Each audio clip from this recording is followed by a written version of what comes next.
Hello everyone and welcome back to Factorio Space Exploration playthrough. So just a reminder for everyone and for myself, yesterday we finished rocket science build here.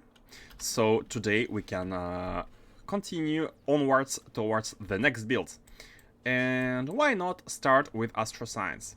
However, one thing I realized is that our limitation for trickling sciences, like trickling research, was actually rocket science. And since we now have it, we might as well use it. And using it would be pretty simple. Using it would be pretty simple. We just need to call the train here with the rocket science and get it delivered here and be good to go. So let's quickly throw down the setup very quickly.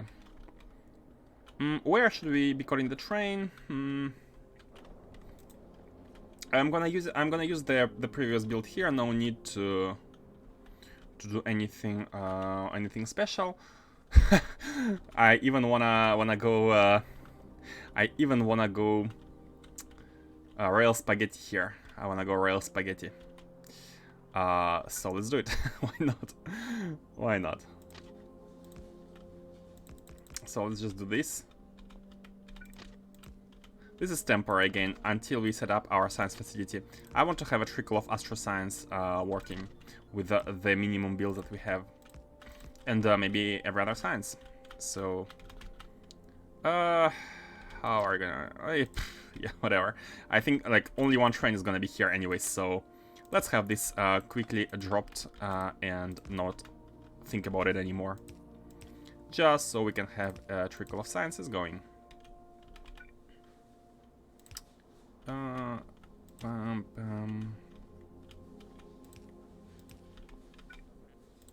Let me just cut these. No big deal, really no big deal. This is not even gonna get used. So not a problem whatsoever. Okay, here, only here. Yep, it just cut like this, and then here's gonna be this single train. It's gonna go all the way here and drop the signs.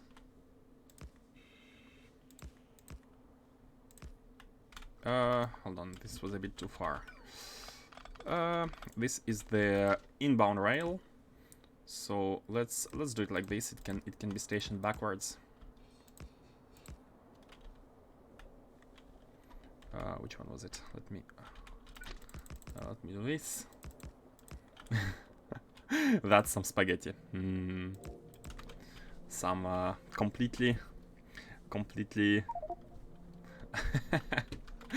uncalled for. That was uncalled for.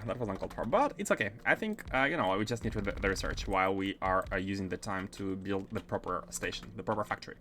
So let's copy a requester for any item. It can be the one for black data cards. Yeah, the one I'm thinking about right now here. This one, just copy the requester here, and that's it. Oh, they are on the other side. It's fine. This is really nothing crazy. Really nothing crazy. Except for here. I'm just gonna do this, and yeah, I don't want the trains to.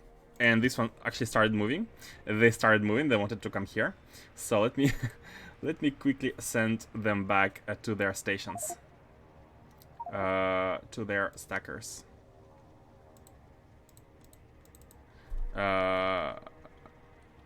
Hold on. Why can't you advance? Oh, yeah, because that train should also go here first. Okay, they're just gonna loop and go back. Didn't want them to come here.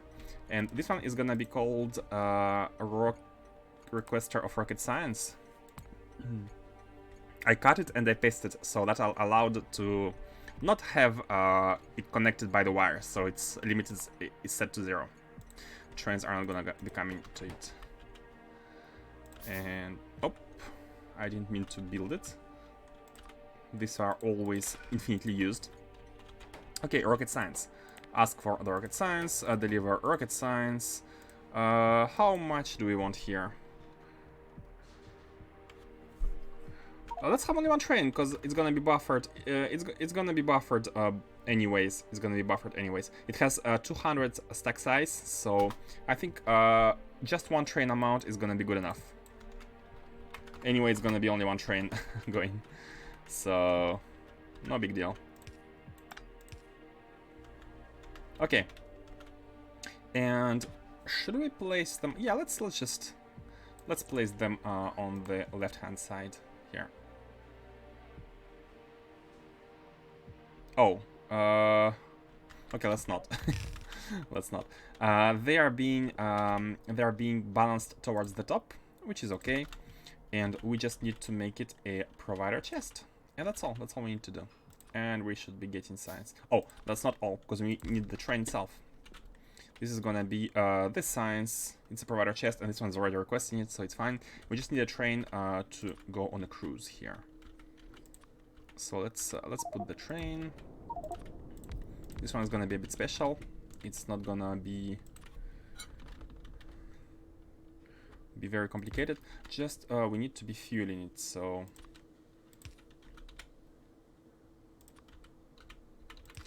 and this could be connected to the global network of the bottom side. This is why I put it on the right, hoping it won't interfere with the network on the top left.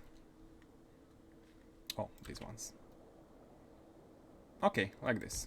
That's good. And this one is going to be requesting for the fuel.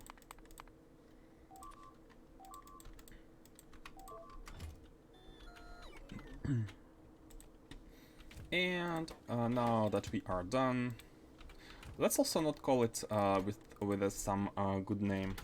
Let's call it old. So no train. Only this train is gonna be coming here.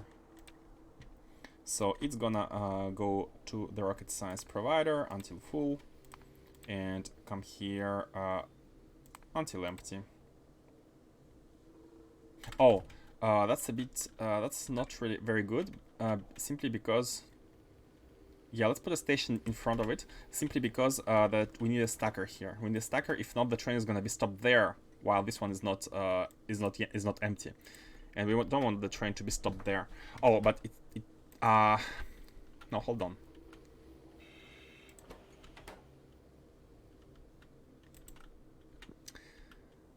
Hold on now. Hold on.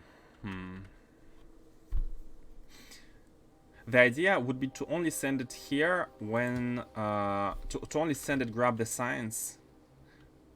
Yeah, let's remove this circuitry. It's gonna be very specific. It's gonna be very specific. So could we actually enable the train dynamically? Let me check. I have never done that, but I think we should be able to.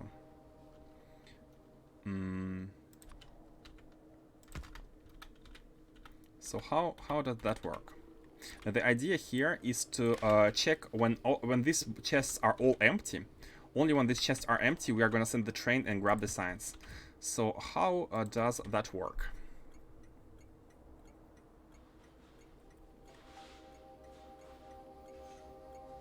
Send the contents to the train, used for await conditions. Okay. Let's send the contents to the train and used for await conditions. And let's also output a signal. Let's output one green signal. Hard time clicking here. One green signal when everything is at 0. And it should now be outputs 1. Yes. Let's connect it. And let's say the train condition is yeah, it needs to be it needs to be empty. It needs to have a specific circuit condition. It waits here until it's empty and until a green signal is above 0. And I think that's gonna work. I think it's gonna work. So basically, not it should only leave the station when the green signal is 1. Let's see if it works. Yeah, it left. It left. Let's check when it comes back. I mean, it's gonna take a bit of time. Basically, the idea here is that as soon as the items start appearing here, this is gonna send nothing. So the train is and false condition. And the false condition, which is never gonna be true, so it's gonna be waiting here. That's all I wanted. That's all I wanted. The train should be waiting here. It should not be waiting here at the provider, waiting for this station to become available, because this provider is going to be used elsewhere. Okay, and now that we have rocket science, we can be using our minimalistic build here in order to slowly grinding the science, the research. What research should we continue? I think, yeah, I'd like to finish this one. And let's even continue. Slowly but surely, it should be getting researched. And let's see how it's doing. I already want to check that it's working. Yeah, that takes time to fill. That takes time to fill. And another very good thing about all this is that because we are going to be trickling sciences, because we are going to be making research by using all of the sciences, because thing is here we are making this significant data from all the insights. So we are requesting all the insights, and these insights are being made from all of the catalogs. So it's basically a combination of all sciences.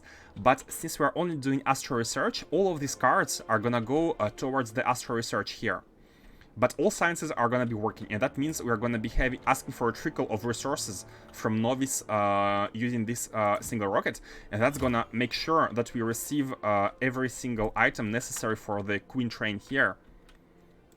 All these items are, we are sure that we're going to be receiving, for example, space for rockets, and we are sure that the rocket science is going to be working, which is very neat. Okay, let's see here.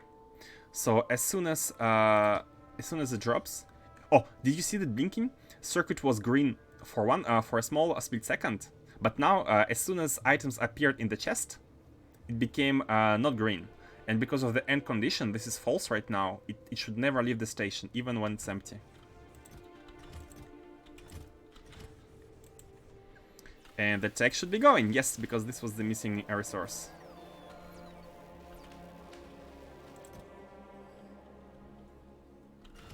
Yeah. Okay, good. This is perfect. We are providing a small amount of research. Okay, now we have a choice. Either we proceed with building the sciences factory. Either we proceed with the sciences build, or we go back to Novice and prepare for the deliveries. And I don't want to be going back to Novice. So let's do the build. Let's do the build. So this is the build that needs to be done. This is the build. It's a big one. It's a big one, but we are gonna tackle it slowly, because we can't even build these cards yet. We can't even build these, but we can build up to tier 3, and we shall do so. So the idea is to make it scalable. Is to make, if in the future we want more of these catalogs, we just we should be able to copy paste. One thing is this input good enough for a single rocket? Is one silo is gonna be able to provide this? And in order to estimate that, we need to calculate how much rocket per second do these items require. And in order to do that, let's estimate all of this in slots by second. So airframe scaffolding, for example, is 50 items per stack. So 15K is gonna take 30 slots. It's gonna take 30 slots. These are by 100, so 27, so like 60 slots. This is like 5 slots, so 65, plus 31, like 100. This is like by 40, so it's like 15. 115. Oh, these are by 50. This is a lot. So 50. So 170, 173. These are for the... Oh, this is provided. 173, 174, and a bunch of other stuff. Oh, these are actually, yeah, one slot, so no problem. It's no problem. It's no problem. Future me problem. Hey Bacon, how are you doing? Man, can you see? Can you read this? Can you read this emote if you don't know what it is? one rocket per minute is gonna be enough. That's what I'm basically concluding. It's gonna be more than, it's gonna be 200 slots per minute, so it's like 2.5 rockets per minute, which should be good enough. I'm not sure what's the maximum throughput of a silo, but maybe one rocket per minute is gonna be easily manageable. Okay, let's grab the space landfill and let's go build the sciences. Oh, but before we build the sciences, we need to be taking some items. Okay, let me just go there, deposit the good. I'm good as well. I'm great. I'm a bit in a loss, at a loss here, because I'd like to begin making a proper build, but I'm a bit hold on, no personal, nothing personal, but I'm a bit scared of not being able to do it properly. So it's a bit just let's grab some scaffolding, and let's also grab all the buildings. I want to do it well, but a bit novice is gonna get a lot of work. How is your mushroom doing? Hey Revan, how are you doing today? How was your day? How is your mushroom bacon? Bacon. Where is the yellow one? I couldn't find it last time as well.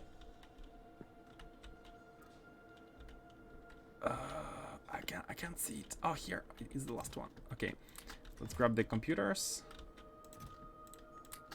So we need basically 20,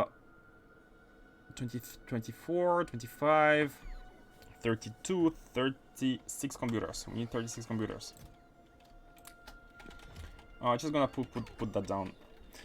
11 astronometrics. Oh, 11. 28 gravimetrics. Or gravimetrics. This is 30, and let me drop down to.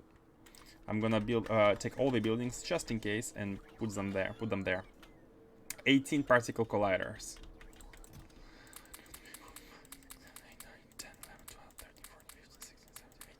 18. 18 lasers.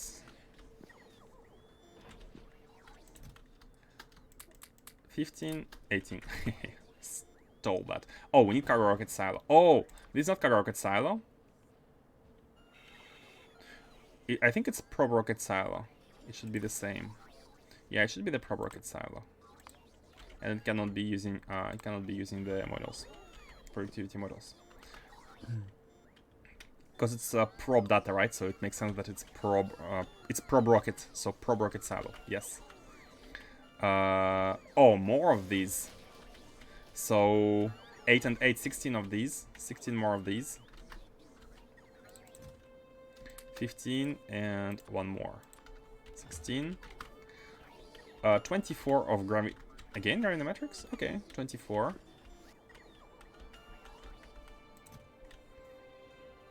Man. 14, 9, and we need one more. Oh, cool. Thank you. That was exact. Oh no, we need 40 here. Oh no. A 42 laser facility. 42! We need 42 laser facilities for this one. Well, 42 laser facilities, here we go. Lasers are on the right. 10, 20, 30. We don't have enough. It's fine. Let's grab what we can, and we can go back and finish because we aren't gonna be able to build those anyways. So astronometrics again.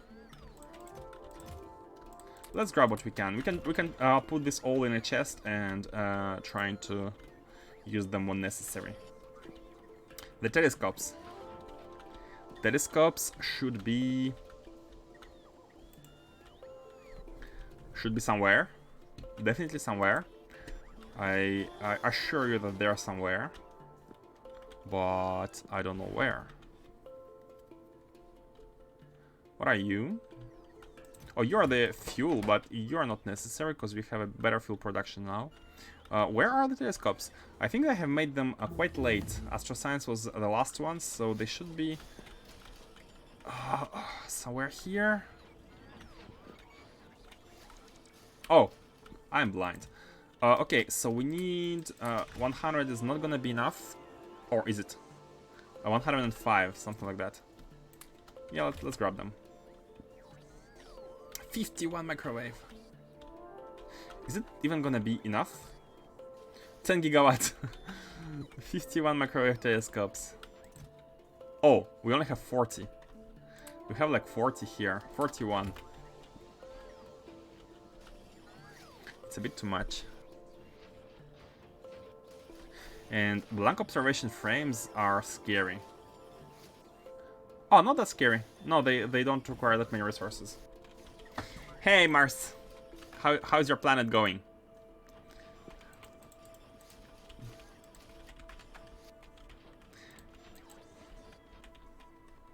Finishing landfilling. I saw the landfills on your screenshot, and I was like, is he going to cover almost all the water with landfills? And it sounds hard. You are covering half the planet, most of the planet in landfill, and half of your planet is water. So it's a bit. It does sound like a very hard task. I cannot find the gamma. Oh, they're not unlocked yet, right? X-rays, gamma rays.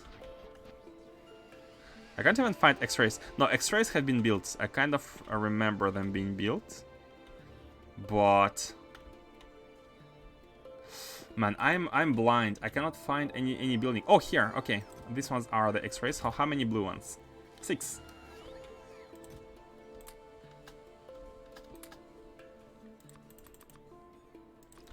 Okay, good. And what are you? You're rails. And you're micro. Okay, you're the secondary ones. Okay, these ones. We need 1, 2, plus 7, 9. And asteroid probe belt. Yeah, we're gonna make it here. We're gonna make it here. So 10 of these big ones. 1, 2, 3, 4, 5, 6, 7, 8, 9, 10. Now cooling. 214 thermal radiators. It's fine, producing landfill out quicker than I'm consuming it. Oh, really? Colonize the stone asteroid like 160 hours ago in game, and it has 4 space belts of stone going into landfill the whole time. Oh, I see. That's good. 800,000 landfill buffered. Man, like, you are going ham on production. We are not playing Factorio the same way. I'm trying to be quite stingy and controlled with my spendings and resources, but you are going ham, and I think you are playing it right. Let's grab all the microwaves. The stone is all that's running. That's unfortunate, but you're gonna get there. I believe you're gonna get there.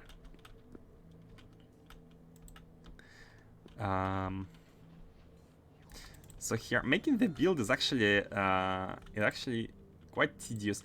Like, all these 4 tiers of sciences could be condensed into a fewer amount. Way better, I think. Could have been way better. 13 and 24, 37. We need 37 of these ones.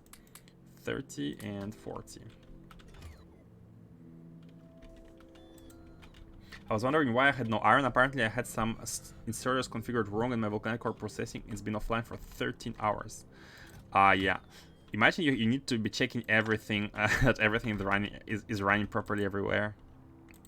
At least with all of belts you can just look at it and be knowing, or like knowing in a glance if you are having trouble with something. 1 plasma and 1 particle accelerator. Okay. 1.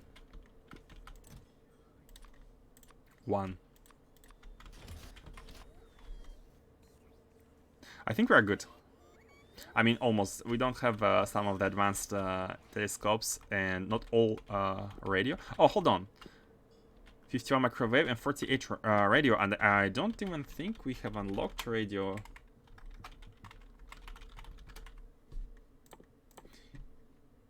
Oh, we could be researching it. We could be researching it. We have it. We have it. It's for the Science 3. Let's do it. Let's do it. Let's have radio. Let's have gamma ray, and let's have what else? Oh, these two. Only these two. Okay, let's do them. And they should be built fast. Yeah. Let's do them. Let's do them. And let's do you as well. Because we are building them, so... Okay. And... the Science 3. I mean, this one we don't have to do it right away.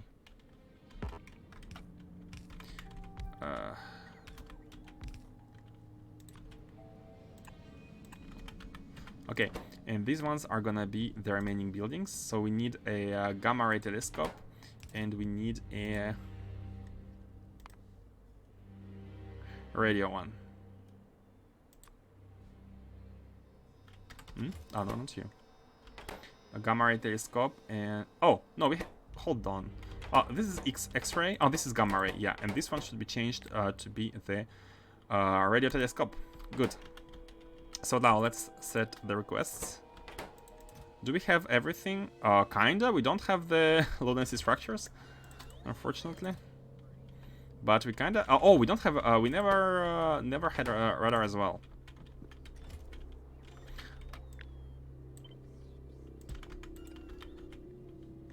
Let me also plop down radar production.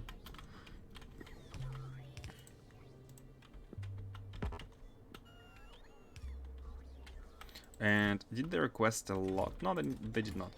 And how many do we want? How many do we need? 5? Yeah, that's not a lot. 40 is good here. And how many of these do we need? We need 48. So let's have them at 50. Oh, is they also 1 by 1? So actually 48 is the maximum. And we need to filter them as well. Radio and pink one.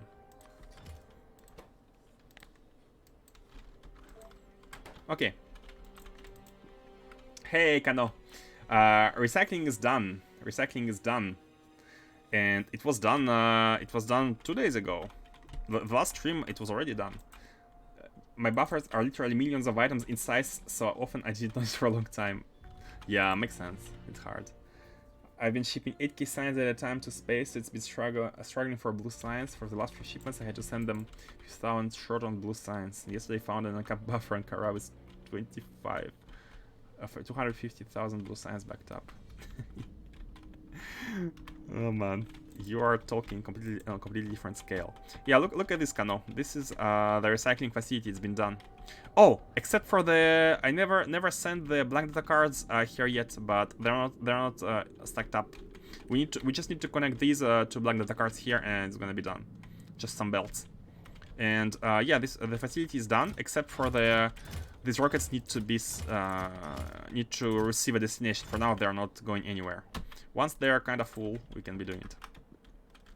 Novice is requiring some work, but I'm delaying it as as far as possible, because I don't want to be working on Novice. However, what I think we need is actually go to Novice and change, improve the production of low-density structures, because as I have shown last time.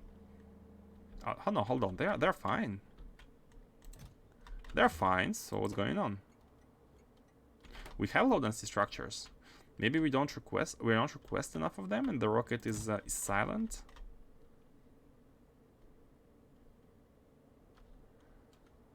A launch on green signal when cargo full.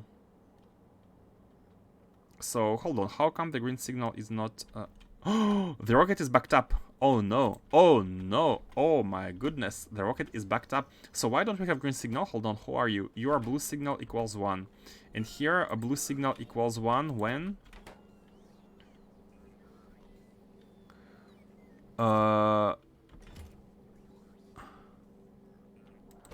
When every item here is at 0. Oh yeah. Oh, space probe rockets. We have trouble. We never connected it. Oh no. Classic mistake. Classic mistake. Not connecting stuff at home. And so that the novice doesn't know what you have. But I'm glad it has been noticed so fast. Because the backup line was not very long here. So it didn't back up like all the way here. Which is good.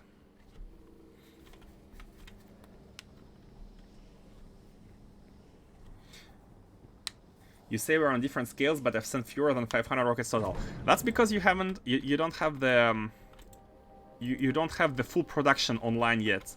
But as soon as you're gonna, you have your chains, production chains, and non-stop science research in space, I'm sure because you're gonna be having more silos than me, right? You're gonna be having like, because you need so much more items.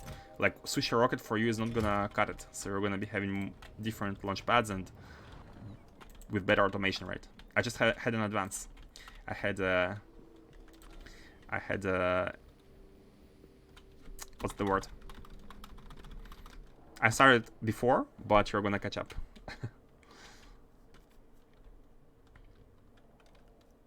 We'll see. So yeah, the recycling is working, and the rocket science is also working. Rocket science is working. We could be taking. Let's keep taking the Astro Science. Yeah, I want to keep taking the Astro Science. I mean, we could do this one. We could do this research. And by Astro Science, I mean the rocket usability. We have 3 to go. We have 260k, 500k, and 1 million sciences. We have 3 to go. And let's start working on the Astro Science. I do finally have rocket fuel automated. The first fully automated rockets. Oh, congrats! Congrats. This is what, like, alright. You have first fully automated rockets, right? And that's why you are behind on rockets. You have just automated them, but at some point, it's gonna be very, very. You're gonna have more rockets than me. So how are we building here? I think let's start with the. I have dropped all the items. Don't have any rails. But I think the buffer is gonna be like this, the train buffer. Let me just drop stuff here. And I completely forgot to take chests. So I need to make 2 back and forths. Let's start building.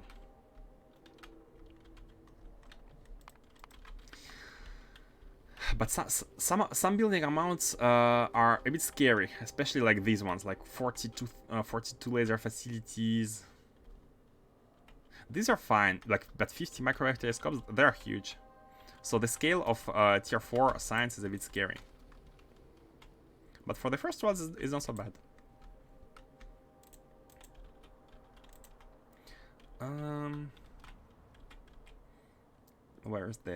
Where are my items? Oh, here. So let me grab the chests first. So I'm gonna put this into chests and then come back for the stuff. In the meanwhile, let's see.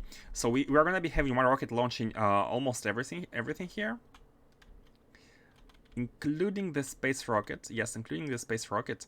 But stuff to be delivered to the base is gonna be cryonite slush, chemical gel, a lubricant, like basically all the liquids. 5 liquids. We need to be delivering 5 liquids and blank data cards, so 6 items to be delivered directly. Everything else is gonna be either rocket or produced right here. And also rocket control units for the Astrobelt probe. Volcanite backup really cost me a lot of time. It's hard to keep track of everything.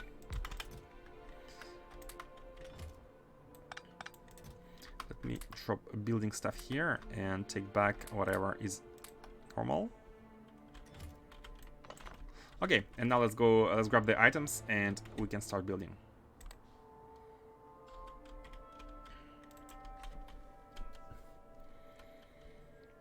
Tended to switch them from vulcanite blocks to vulcanite ore.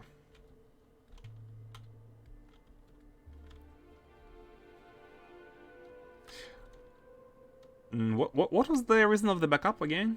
What was the reason of the backup? Because you're producing blocks on the planet, right? You're producing them on the planet.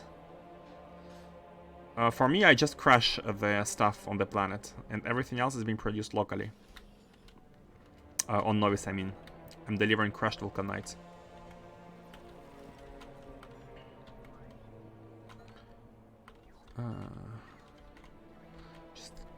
Oh! Hold on. Robots went to deliver some stuff for me, but I had a lot of it already, so... are you okay, robots? Oh no! Oh, I guess we're gonna be needing it, but... They want ham. They want ham, because I have no items in the inventory. But it's fine. We're gonna be needing most of it anyways at some point. Let me just grab some rails for the... And no, these are okay. And signals. Yeah, let's grab some signals as well. Okay, good. So we have 4 output stations, all the catalogs, and six inputs. 1, 2, 3, 4, 5, 6. Oh, and we also need to output all the junk. Oh, broken as well. I didn't know some stuff outputs broken data cards. Oh, you are annoying. You are annoying. I didn't plan for inputting broken data cards. I thought only junk becomes broken. Oh no, this is annoying. Need to add. It's not much, so I need to add a facility anyways.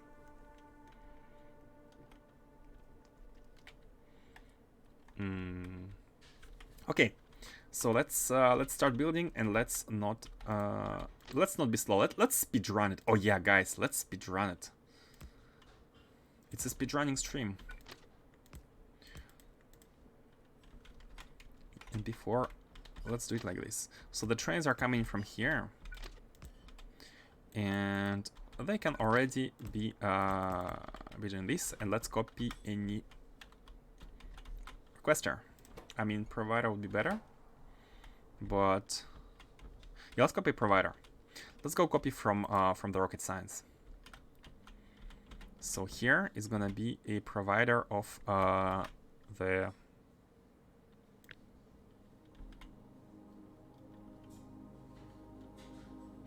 I want to copy the rails, but I don't want to be copying all these. I mean, we could do this. Hold on, let me just do this, and we can remove unnecessary parts. Oh no, not you.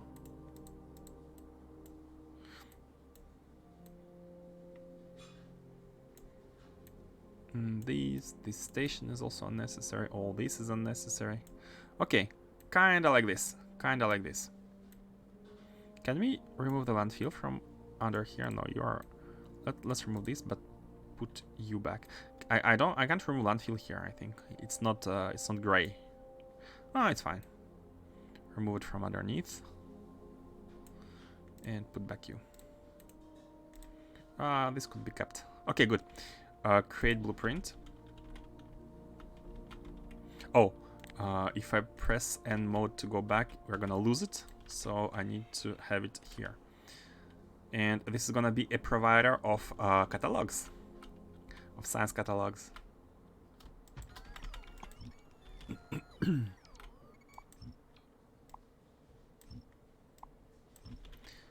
Delete these, and we're good to go. So we need landfill.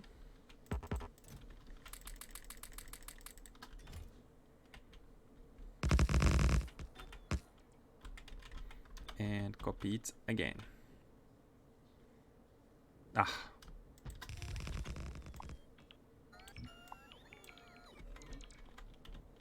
Oh. Why this was a thing?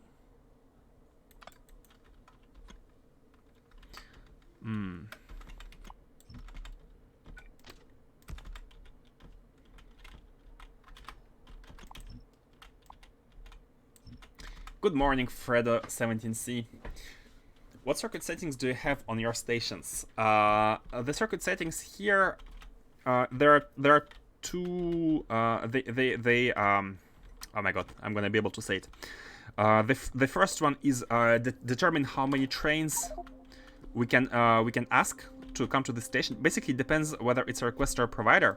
Here, it's a provider of items. You can see the provider chest. So the station basically needs to say how many trains are able to come to the station, and we do so by dividing the item we are providing by M, and M is configured to be the amount of items that can go in one train. So basically, the number of trains which can be holding currently present items in these chests. And then these three combinators have a simple role to cap up the amount. For example, if we have a lot of items and like 10 trains can be coming, this can only accept 2 trains, and this is why we need to limit the train number to 2. So if we have 10 trains coming here, but we see that they are above the limit, which is T, we are outputting L1 and we are multiplying it by T. And if not, we are just outputting L. And we are setting the train limit. That's all that the station does. It sets the train limit based on how many trains can come. And it's pretty similar in the requester version, but in the requester version we also have a negative number of items which are being requested, which we want. And the trains come here depending on the set limit as well. So all this only sets the station limit, so the trains can come if necessary. Basically LTN style, using vanilla circuit. This limit train thingy is very powerful, very powerful. Man, I don't know why I have trouble talking today. My English is worse than usual. Not that it's particularly good, but today is worse than usual. Let me just have a framework of rails here. And so we can copy this multiple times and have a bunch of these.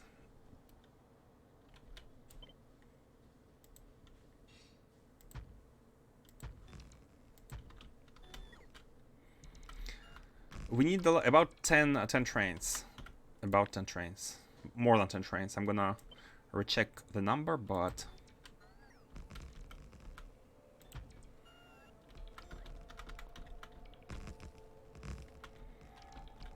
So at least 4.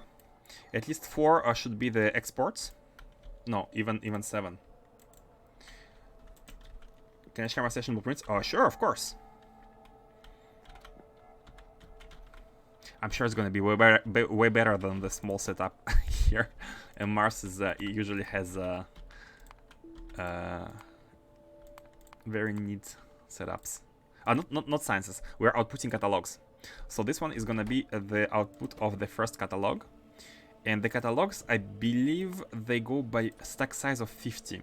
I'm pretty sure they go by a stack size of 50. So it's 4K. Oh, no, not 4K. M is 4K. Here. Yeah, they go by stack size of 50, I'm pretty sure. Let's check. Yep, 50. Okay, and this is the provider of catalog 1. Now let me focus and properly set up all the 4 catalogs without making any mistakes in the name. So I'm gonna copy this 3 times.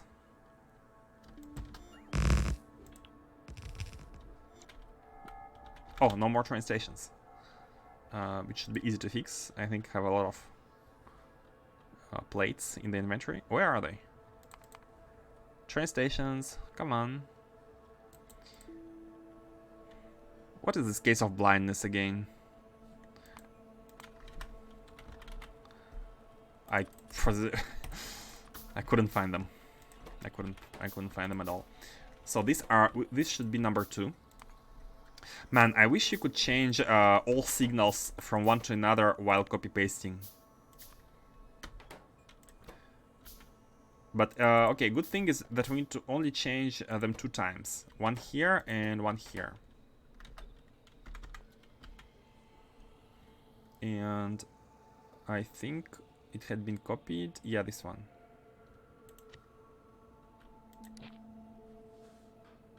This one is unnecessary. Okay.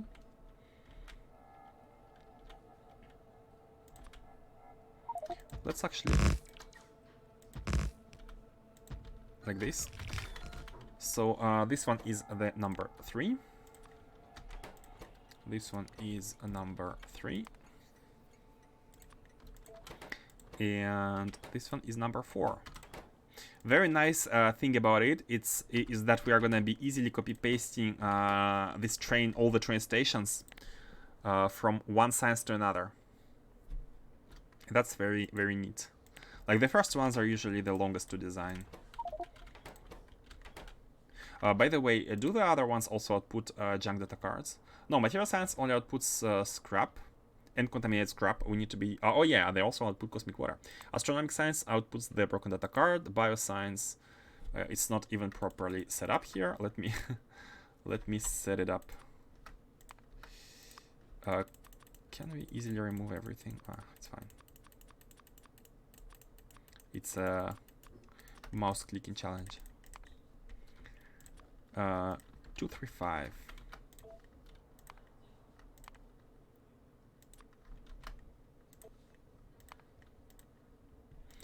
Let me know, Mars, if you send your blueprints on Discord or something, because I have disabled Discord notifications in order to not have everyone. I'll tab every time I receive one. I think I disabled them, or at least the sounds. At least the sounds. Let's do this. 1, 2, 3, 4. Matrix. 1, 2, 3, 4. 1, 2, 3, 4. 1, 2, 3, 4. And biosludge is the provided item. No, hold on. How comes it's also a byproduct? Because there are some stuff which some stuff here consumes it. I'm guessing Neurogel. Oh, of course, the biomasses consume it. Okay. You can see here outputs are gonna be contaminated biosludge, contaminated cosmic water, and junk data card. Like for every science, I'm just checking whether the junk data card is only a a thing in for the Astro Science, which is very annoying. The only thing which outputs them. 2. And you. Okay. Bum, bum, bum, bum. 1, 2, 3, 4. Yeah, same thing. Yeah, we need to be launching a probe rocket.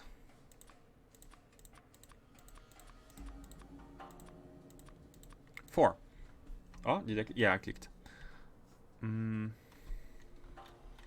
Okay. So here we also don't have broken data card. It's annoying. Of 16 tiers, only one of them outputs a junk data card. So, but we still need to have a train to handle it. Like one train is gonna be enough, I think. But this is it's an output of force field data card. Really? We're outputting force field data here. Oh, let's. Oh no, okay. With matrix, it's solved. No problem. Okay, good. Oh, let me check your link.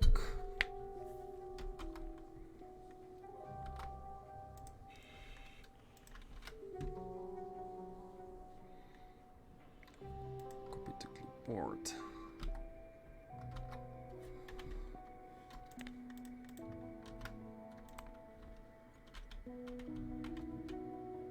Oh, I can't really paste it to check the conditions, but I can't paste it to check the conditions. You're using wood. Let me guess, wood is your control signal?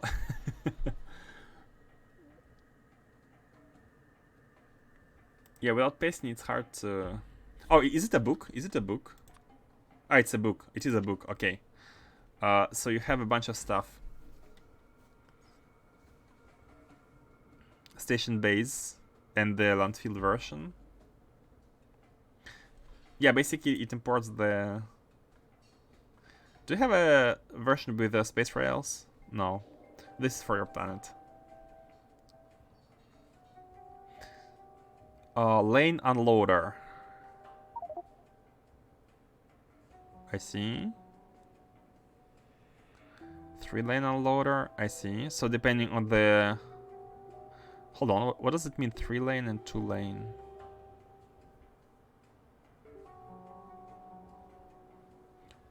Which is the one you want us to look at? Because you have some segments. These ones, right? Train loader active, train double loader, yeah, from both sides, and fluid loader. I see.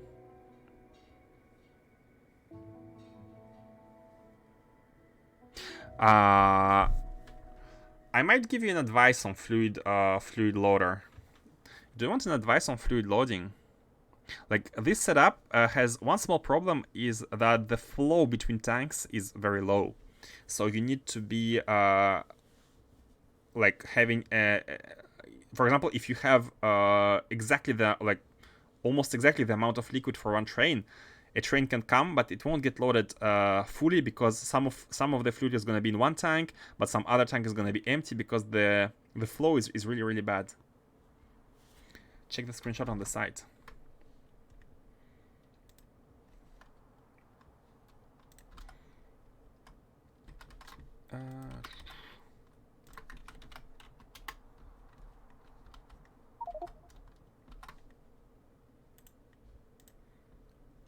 Let me set the scene here. Okay. This one?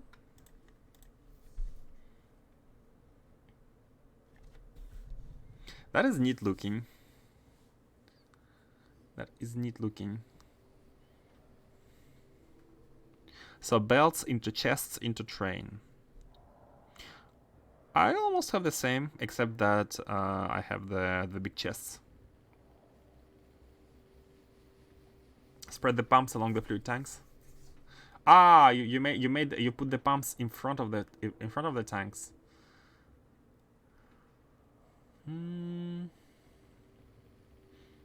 Why not? I mean, why not? Why not? So yeah, you are trying to fill them from four angles. Why not? If I need a lot of fluid, I need a lot of fluid throughput. Do you get telemetry data even if your satellites don't discover anything? Yes, you do. Yes, you do. But about telemetry data, once you have unlocked, once you have went far enough in your, I think it was Astro Science, you could have an optimized satellite launching directly from your space station, like this. And if you launch a satellite using Space Probe rocket and with the satellite, it costs way less than launching a vanilla satellite. So I think you're supposed to be building them like this. These are Space Probe rocket silos, special probe rocket silos, which require only one item of Space Probe rocket. The station manages 6,000 fluid per second per station. I see. Let me show you how I use them. This is my loading station, and the idea here is that the tanks never touch each other directly. You always have a pump in between tanks. So the tanks are filled from left to right, so they're filled without any condition from left to right. Oh, sorry. Forgot to... Man, I'm a noob streamer. Okay, I'm gonna show you again, Revan, in a second. Like this. So there are... all the tanks are chained with pumps, but for the tanks which are in front of the train for loading or unloading, there is a balancer. There is a balancer here which basically outputs from one to another when there is less in the destination, and this ensures that the flow is almost instant. Like, flow between tanks is really instant with the pumps. And if you put the balancers between your loading unloading tanks, and if you only pump into one direction, then I think your throughput would be the best, instead of having like 4 of them coming in. And for the unloading, it's almost the same. It's almost the same, but the other way around. Okay, so sorry, Revan, I was speaking over the the internet scene. So let me show you again what I was talking about. So these here are the space probe rocket silos. You can see the rocket being launching from it, and you build them in space, and you don't need to, like, in vanilla you have to input the parts a lot of times to get the bar to 100%. Here is not like that. You only place one space probe rocket here, and it automatically goes to 100. So all you need to do is place one space probe rocket and one satellite, and this gives you telemetry. And it doesn't. You can see here it says it didn't find anything new, but that's fine. You're getting telemetry anyways. And let me show you the cost as well. Let's compare the costs. Basically, you can see that for space probe rocket is not expensive. You need 15 rocket sections, 50 solid fuel, and a bunch of advanced stuff, which is not very high. Satellite is vanilla. Navigation satellite is vanilla. But if you compare that one to vanilla rocket launch, I don't even remember what you need. Let me check. If you compare that to vanilla rocket launch, here, yeah, you need a lot of like heat shielding, rocket control units, fuel, and you need to make rocket parts a bunch of times, right? And this is very expensive. But at the beginning, you don't have any choice. But as you progress in Astro Science, I think you need only level 2. I think you need only level 2. Probe. Yeah, you need level 2 of Astro and Energy. Once you get these, you can automate your rocket science easily. Astro and Energy at level 2. Yep. Okay. So here are gonna be the exports of the catalogs. Let me continue with the build. By the way, nice stations you have there, Mars. Nice stations.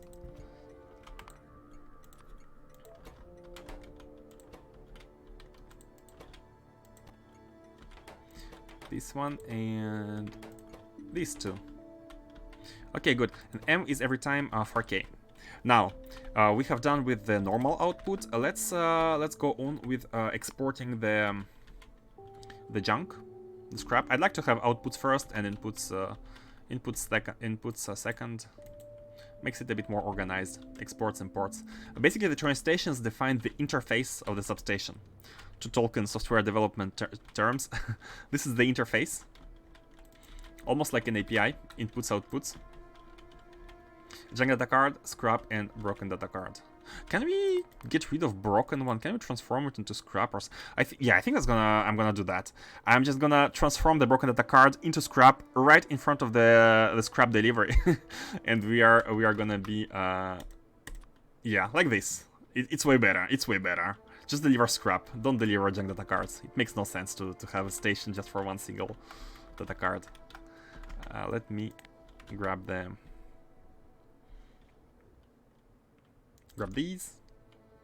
Okay, so we need 2 stations of output. So scrap and junk data card. This one is gonna be scrap. It's almost like homework making these setups. Once you have done them once, but it's gonna be interesting to design a tileable setup, so that we can, if in the future we need to increase this setup like to double the science, we can just copy paste, and that's gonna be a challenge.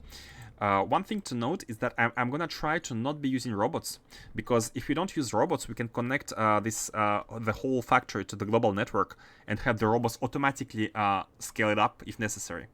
Because if we use robots, we need to have a dedicated network here. So the idea, yeah, it would be to only be using belts if possible. But if it becomes a bit too unwieldy, then we will have to. Maybe we can have like the super construction range of construction pylons reach the base, but without connecting the logistics network. Not sure if it's possible. just to automate the build. Okay, so scrap and junk data cards, and that's all. You have we have 4 normal exports, 2 junk exports, and imports is 5 liquids here and blank data cards. Everything else is not delivered by trains, but by a rocket from Novice.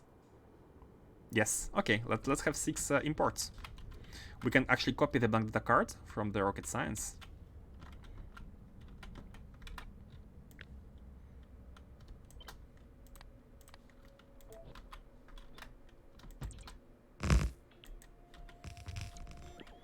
Okay, and we can copy that. Not copy that. Let's copy fluids, because everything else is fluids, and we don't need to do anything here. Let's remove this for now. We don't need to do anything here because this is copied. This is all copied. And the neat part about this circuitry is that without energy, the train limit is set to 0. Without energy, because without energy we're not these are not working. They're sending nothing, and by default it's 0, so no train is coming. So this is copy pastable. If you remove power, easily copy pastable. So let's oh, not from here. Let's copy some fluids. I think we can just copy this one and go along with it.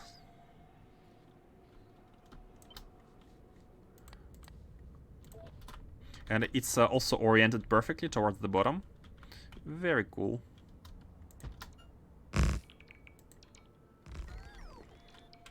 Good. So you are thermofluid. Why not? Yeah, the order doesn't matter. We have GT advanced fluid handling pipes. Man, even I am starting to calling them GT.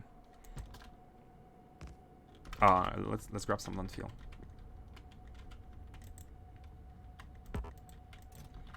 But only because you guys do it. You are influencing me in a bad way. You're trying to sway me away from the religion. How dare you?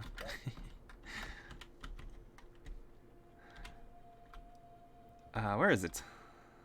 I thought. Oh, just okay. Using LTN? Nope, I'm not using LTN.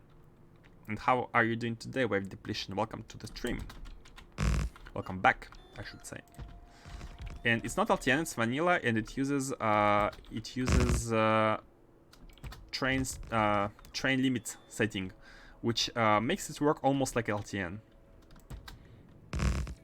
No, let me correct what I just said. It makes it work better than LTN, because in LTN you always have trains leave the depot empty, but with this train limit you can create a dynamic scheduling where trains wait full of items anywhere. For example, in front of the stations, you can have a stacker in front of the stations where the trains are waiting in front of it. Let me even show you. Let me show you. Here are the design of this very first rocket location were the station which asked for items, all these stations, and they have stackers with trains loaded with items right in front of the stations. So whenever a train station says hey, I need items, it sets limit to 1 or 2.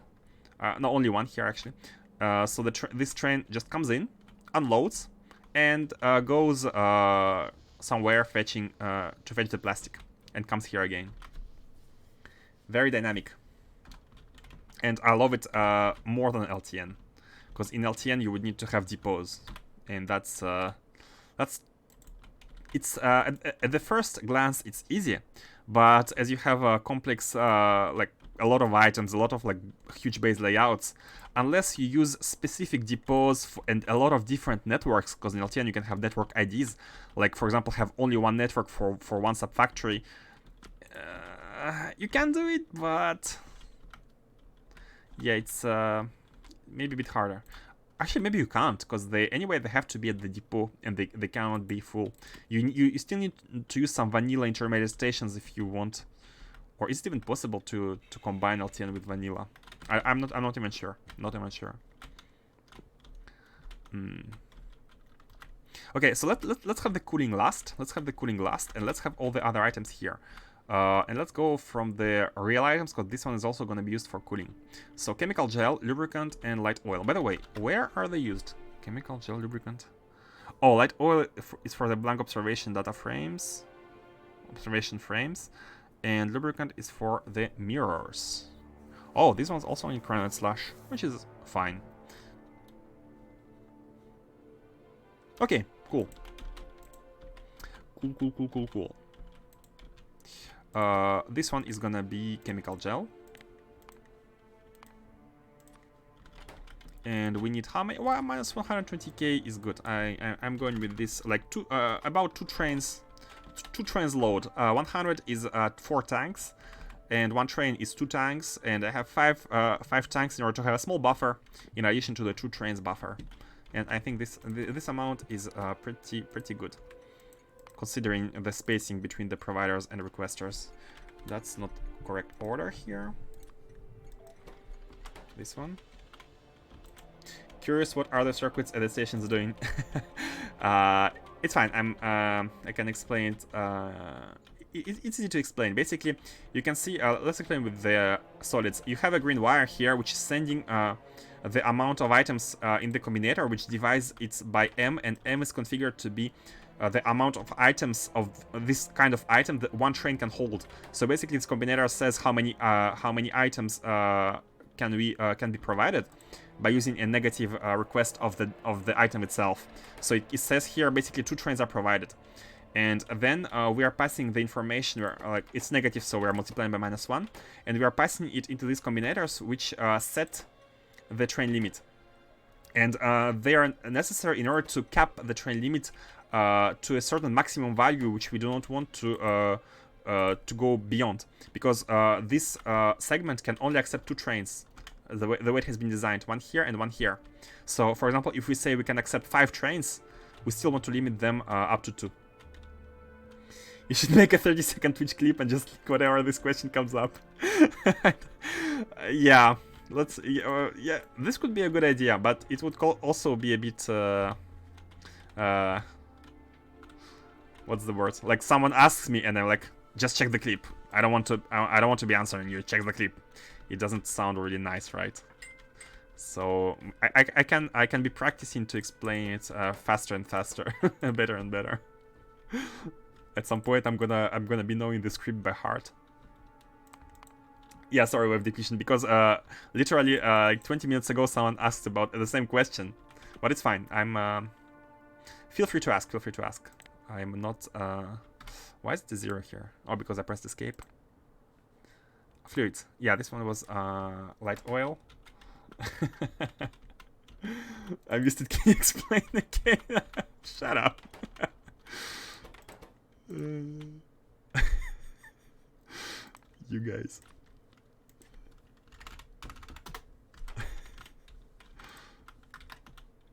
Lubricant. Oh, we don't have the. These are ghosts. I'll ask about your opinion in a half a year. You really want me to memorize the script?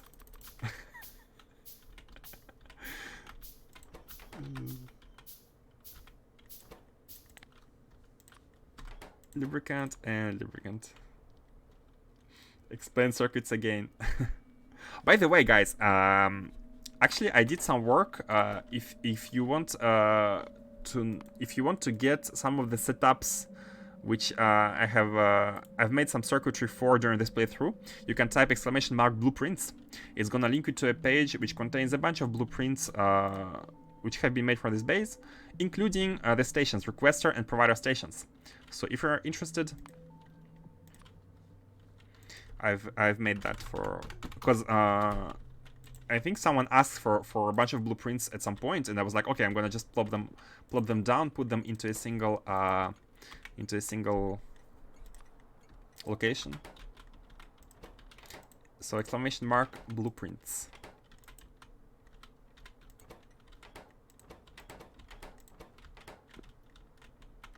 What am I forgetting? Oh, the cryosludge.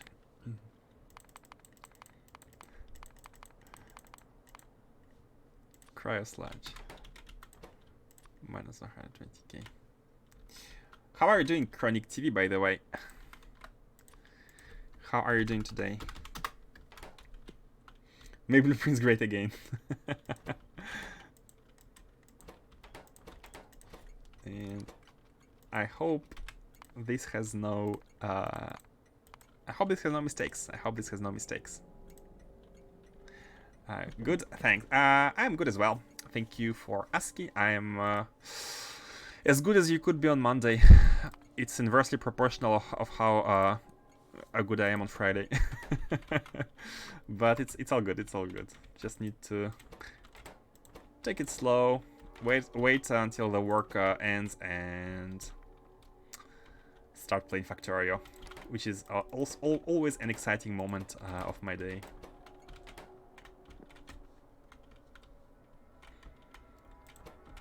Okay, I think we're good. Let me check the... Oh, I think I have removed the train stop names for some reason. Oh, yes, and I have... I made well to check it, because this one is not a liquid light oil. Good. So, you can even see that the stations have been perfectly... Like, the amount of stackers here has been perfect, and I didn't even do it on purpose. Let me scroll back and add more, just in case.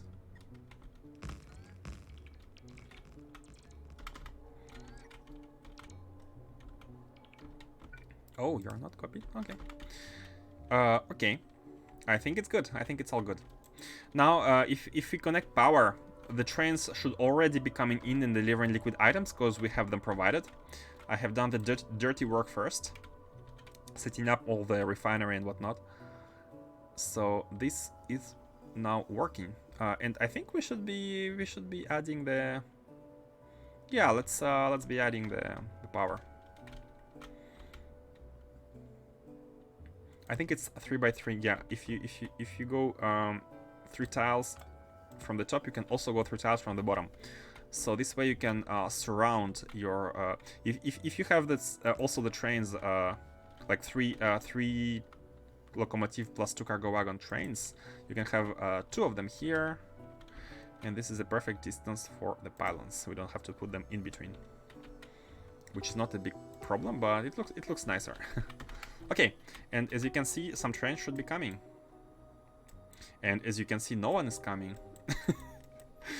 Oh, that's normal, because the input is not connected. They cannot come.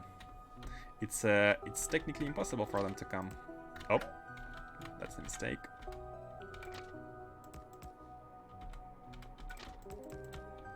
And by technically, I mean physically.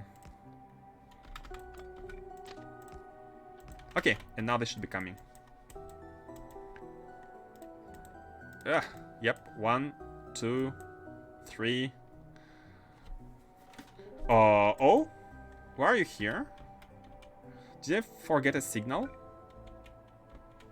Where do you want to go? You want to go here and you can't? Why can't you? Oh, no. Why are you red?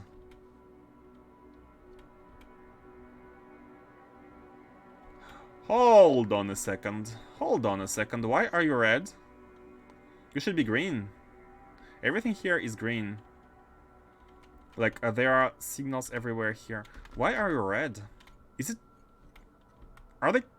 Oh, okay, no, I know. I know why. I know why. Let me go fix it. That's important. The refinery should be working. There was, basically, for some reason, I have placed a cargo wagon without... Oh, it was placed by bots. Okay, it's bots' fault. Yeah, for some reason, the cargo wagon is a bit beyond its supposed location. So it messes everything. Let me quickly fix it. This one. And if it's here, normally the trains can come. Yep. Look at the colors. Isn't it pretty? I like the pink one the most. Oh, blue one is also cool. I like blue and pink ones. Man, these trains have not been able to work at all because of this mistake. So this is a stacker. The way it works, the trains from the refinery, there are special trains for special resources, and they take stuff, they come here, and they wait until any requester says, I need a train with this resource, at which point they go there. Do they autocolor based on contents? Yes, they do. Yes, they do. Exactly. It's a mod where they autocolor based on their contents. It's a combination of two mods. The first one is the one which colors the locomotives based on the train contents. You can also do it manually here with the... and the second one is the one which adds the trails. And the combination of these make every train look unique. Kinda unique.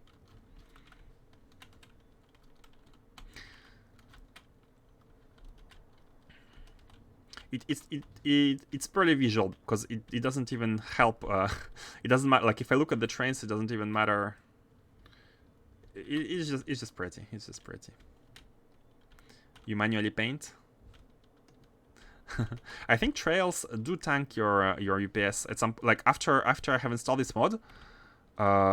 It dropped. Like when I loaded the game for the first time, it dropped in UPS, and maybe it was because it was painting all the trains. But it went back up, and I'm thinking, like, I'm keeping that in mind.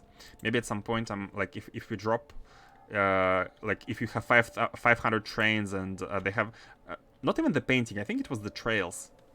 The trails is tanking the UPS. The trails are tanking the UPS. Let's speak proper English here. And let's go. So the idea with the build is that we make the setup for the Science Pack 1, let's say here. Catalog 1 here, Catalog 2 here, Catalog 3 here, Catalog 4 here. And the idea would be to have a self-contained rectangle for the production of all 4 catalogs at 235 per minute. So the rocket... So the idea is that if necessary in the future, I want this rectangle to be copy-pastable to the right. For example, we need to double up all the science, we can copy-paste all the rectangle to the right. However, of course, we need to improve the throughput. And this is why these stations can go to the right. They're going to be going to the right if necessary. Like if one station is not handling the input of, I don't know, liquids or whatnot, then we can expand them. And this way, the cargo rockets also need to go to the right. So I'm thinking of having one cargo rocket somewhere, maybe in the middle. But it's gonna mess with the items. So maybe we can actually make a build here and have the cargo rocket at the bottom. Oh, I think it's better. Yeah, have all the facilities here and the cargo rocket at the very bottom. Oh no, it's not that good because the cargo rocket needs to output its cargo rocket sections and its capsule to the global network. So it kind of needs to... Okay, I think it's fine. Let's make it here. It's going to be easier to manage. And I don't think it's going to be taking that much place anyways. And we actually have a landing pad here. It's perfect. We have a single landing pad. So let us start... let's start... I mean, anywhere is good. Let's start here. Let's leave space. Let's not be stingy on space. We have infinite space to the bottom. So let's start here. Or maybe reserve the outputs. Ugh, no, it's fine. The rocket is gonna be here. Okay. It looks good. No particular reason, no calculation, no measuring. It just looks okay-ish. So the rocket is going here. And let's build the rectangle first. So one thing to note about the Astro Science catalogs is this card. The Multispectral Astrometric Analysis 3 is the latest one which combines all the observation frames into one, and it's used in in dark energy data with the most the darkest blue card ones are for the catalog 4. Like the dark blue, these ones. So this one is for the catalog 4, but it's also used in gravity wave and gravitational lensing, which are catalog 2. It's also used in negative pressure, which is catalog 3. So basically this card is used everywhere. This card is used everywhere, and it's a combination of the observation datas. And if I understand correctly, the observation data is produced by converting observation frames. I think it's always one frame gives one kind of data. One frame gives one kind of data with blank data cards. Yeah, here as well. So you have all this data with a circle on it, which is necessary to make astronometric data, is coming from the observation frames, and the observation frames themselves come from converting blank observation frames in specific facilities. So telescopes can give basic 3, microwave gives a microwave, gamma gives gamma, radio, and X-ray. So what I'm thinking to do is first to make a factory producing all the observation frames all together, all clamped together, or maybe directly in front of the datas themselves. Yeah, it's almost direct. Could almost think about some kind of direct insertion. I mean, no, that's too many machines. Can we? Can we make a direct insertion here? Let's check. The numbers are a bit weird. 37 divided by 7.2, how much? 5? About 5, but depending on...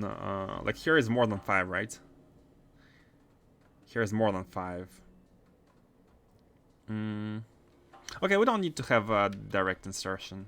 We can belt them and bring them to their specific astrometric facility. One thing to note here is that look at the amounts. 4.9k per minute. That means 2 belts. Under 5.4, it's 2 belts. 2 belts of each. 2 belts of each, yeah. And we need to be providing these. Here again, we need 2 belts of that one. And one belt, only one belt of this one. Only one belt. 2 belts of that one and 1 belt of this one. The balancing is not here. The balancing is not here. So that's gonna be the most important, the most critical, I think, setup. The most like building crazy setup. These and these, the datas that are made from these. And for this one, we only need like 11 buildings for multispectral analysis. Only 11 buildings.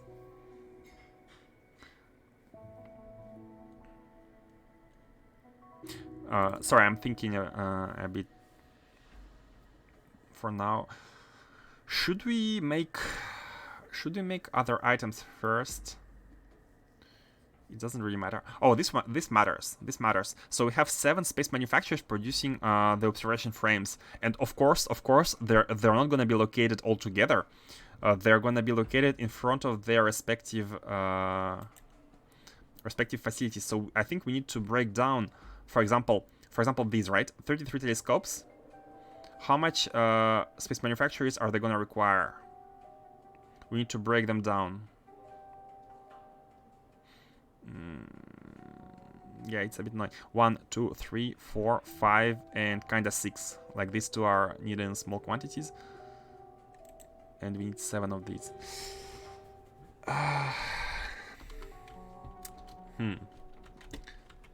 Okay, let's try placing the buildings. I think it's gonna help with thinking if we start by placing the buildings.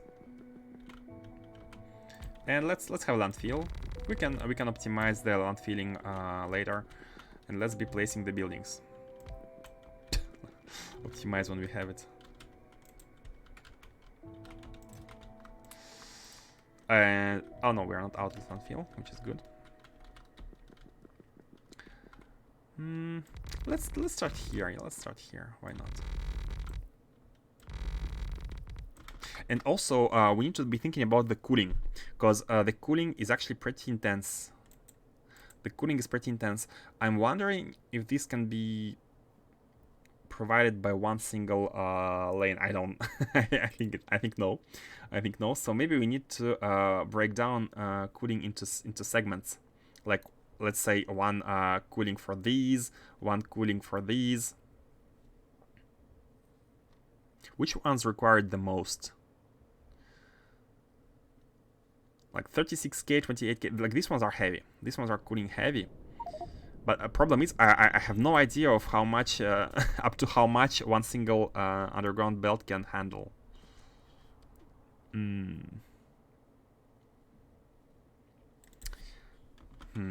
Yeah, I don't know. I don't know. It's gonna be a trial and error. Trial and error. Okay, let's bring the buildings. Let's bring the buildings. They are here, but I think we don't have enough inventory space. Let's grab these. Let's grab all the observation frame producing facilities. So we need telescopes, microwave, gamma, radio, X-ray. The third ones are kind of late. We have just unlocked them. It's not even built in the base bootstrap base. Let me drop this here. Just go and grab.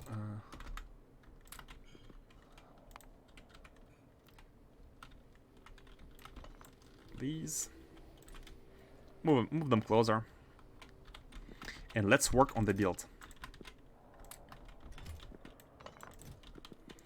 Let's work on the build.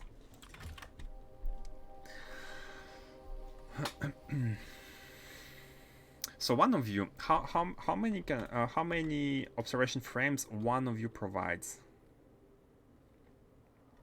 I think we're gonna be needing some TMP here.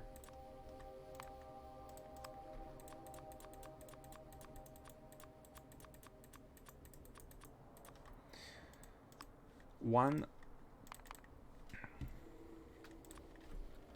Let's say 4,000 per minute. So oh, oh, that was a big luck. That was big luck. That was big luck. I did no calculations. I was like, let's start with 4,000, and it's one machine provides 4,000 basically. One machine provides 4,000. So let's check here. So basically, these needs a bit more than one machine. This one also a bit more than one. This one also a bit more than one. This one needs one machine exactly, I think. No, a bit more than one as well. Man, they're annoying. They're really annoying because these are like two belts. How can we organize these?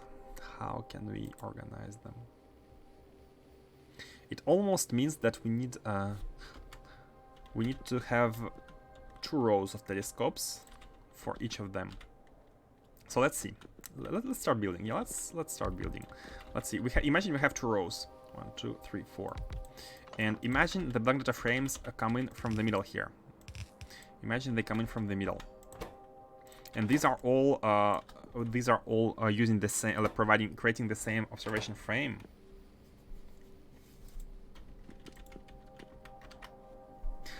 One thing to note is that we don't need to be ratio perfect for all the items. We just need to have enough machines of the last one, so we can overkill if necessary. Overkilling is an option. And I think it's better to be overkilling in this case. I'm still thinking about direct insertion. So here, if you want to make direct insertion, we need to have like 5 of the telescopes, or let's say we overkill. So 6 telescopes feeding into one astronometrics facility. And this is really good. This is actually really good because astronometrics facility. Let me take it. Astronometric facility is big. Okay, guys, new objective. We are gonna be trying to make a build where we direct insert as much as possible. Because if we direct insert, that means we belt less. And if we belt less, we are gonna be saving UPS at the end game. So this is very important. This is the build which is gonna be copy-pasted in the future all over the place if we need to increase the science. So I really want to get it right. I want to get it right. So let's actually have 8 astronometrics facility for each data card. It's fine. It's fine to overkill. Never underkill. Overkill is okay. It's fine. So for 8 of these, we basically we can use 6 telescopes for 8 of astronometrics. Hold on. Yeah, like, this is also a small overkill, but it's very neat overkill. It's a very neat overkill. It's a very neat overkill because they directly output to the in front of them. Okay, let's do it. Are they? Yeah, they're the same. Now, what's their speed? What's their speed? Let's check the speed from here. So basically, I intentionally don't want to be looking at this. I intentionally want to design it better. But for the speed, let's check. The speed is 11.2, and the recipe takes 5 seconds. So a bit more than 2 per second. The output is a bit more than 2 per second, so we can be using blue ones. Something like this. Okay, good. And another really nice thing about this is that we can have one belt on the top and one belt on the bottom, because as you remember, we need 2 belts of blank observation data here. You just need 2 belts, so one on the top and one on the bottom are perfectly suited for that. Perfectly suited. Now, are these going far enough? Yes, they are. So we can be making a row and having the output going here, which is also very nice. Let's already be putting speed modules. And let's not forget the beacon. By the way, if the beacon is on the sides, is it able to reach? Oh yeah, it's reaching. It has even one tile of we can move it one tile if necessary. So these ones output here, their observation frames, they take from blank observation data frames. Okay. And I also have an idea about how to provide blank observation data frames. I'm gonna show you in a second. Let's finish this build. So let's have the output go like this in the center. Very nice, very neat. And what we can do is we can put a balancer here, and we can use a mini loader to output from here, just like this. So this one is actually scalable.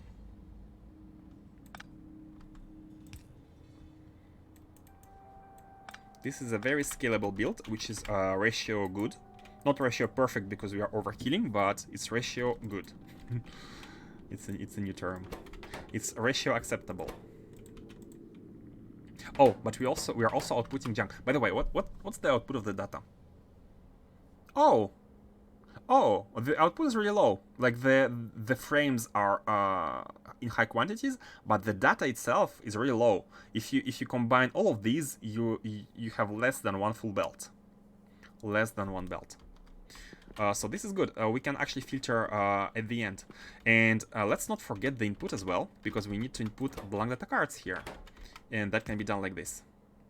So same thing, we can be inputting into the machine and going to the right from the inputs with the inputs of blank data cards, and outputting. So basically two lanes are gonna go through the center, one for the input, one for the output.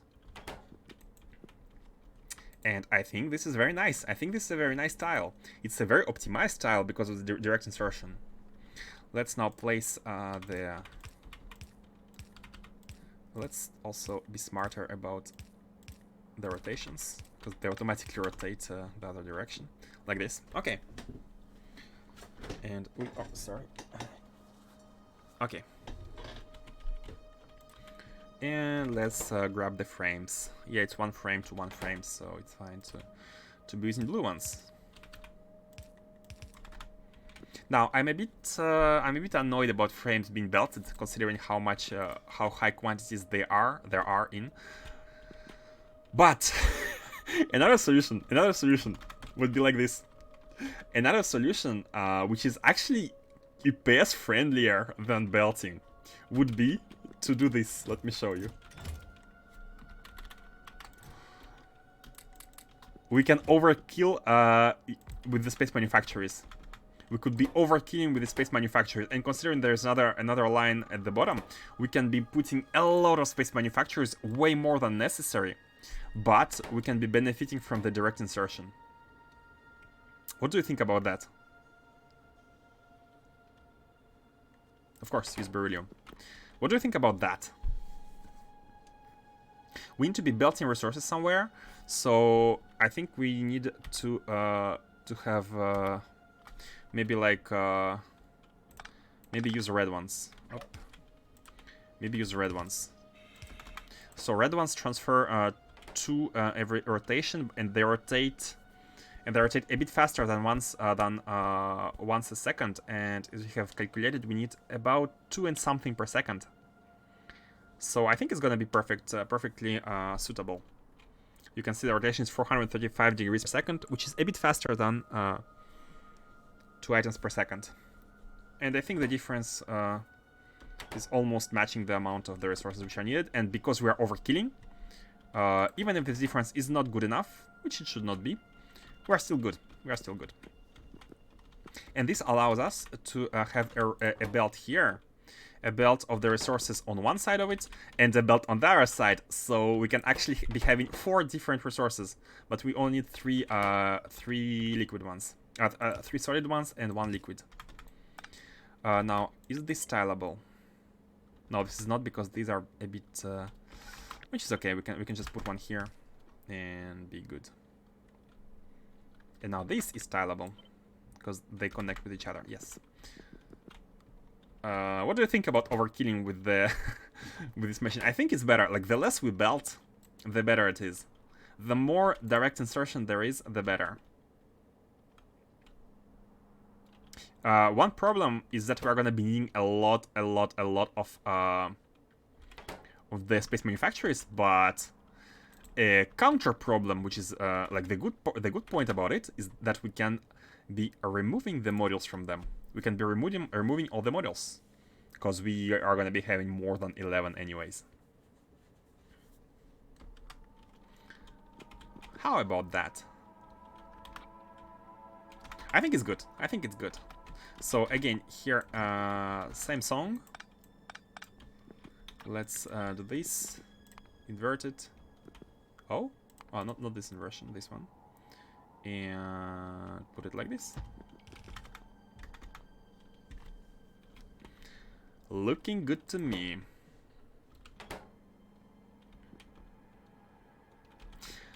And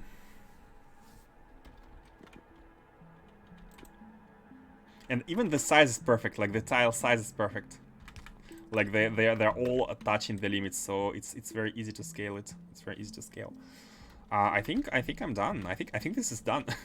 we need nothing else here. Oh no, we need something, and that is to be inputting the items. I'm not gonna check if a blue one is okay. Just gonna put the green one, because it's a hard calculation. There are 2 resources, but it's gonna be fine. It's gonna be fine. And it's like 1 of each resource. Yeah. Okay, I like it. I'm liking it. Let's see about spacing. Before we scale, before we tile, before we do a bunch of copy pasting, let's see about the spacing. Do we want space in front of the rocket? The rocket needs to be feeding all the items in the system, and the items need to be exiting and going into their respective chests. And the blank data cards are also coming from... I think we have enough space. I think we have enough space here, yeah. Oh, no, the rocket is not just that. The rocket is not just the landing pad. The rocket is more than that. The rocket is actually a bunch of warehouses around it. So let's actually... I think we have too much space at the top anyways. Let's move the rocket a bit more towards the top.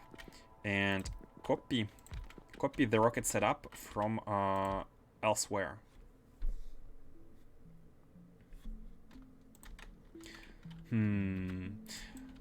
For example, we have a rocket in blank card production facility, which is like this. But this is only possible because we output a small amount of items. We only output 3 different items, so we could have a buffer of 2 chests on each side with all 3 of the items. Here, in this case, we're gonna be having more items. We are gonna be having a lot of them, like more than 10 different items. So we need to find a better system in order to filter our sushi rocket, filter out the sushi rocket, and move stuff in the storage, and have a good buffer. Now, I made a small calculation at the beginning of this stream. Basically, I have converted this amount into rockets per minute. And to do that, you basically need to calculate, you need to convert these items per minute into slots per minute. How much slots per minute do these take? And the result is about 200. All this takes about 200 slots per minute. And I think it's gonna it's gonna leave us with like 2.5 rockets a minute, which is acceptable, which is an acceptable ratio, and I'm not gonna be overkilling it. And because it's an acceptable ratio, I think it's good to have a one landing pad per this catalog SPM, catalog CPM, catalog per minute, with this CPM. So one landing pad is going to be serving one rectangle here. So all of this is together. When we copy this, basically we need to be copying everything. We need to be copying everything here, and cooling included. I'm thinking about making cooling either at the bottom or at the top. Maybe cooling should be at the top, because it's closer to the liquids. We're gonna be pumping easier. Yeah, let's be thoughtful. Let's be smart. Let's move this to the bottom. It can be done later.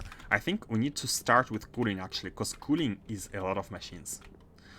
Look at the radiators, 214 radiators, and I'm refusing to use any other recipe.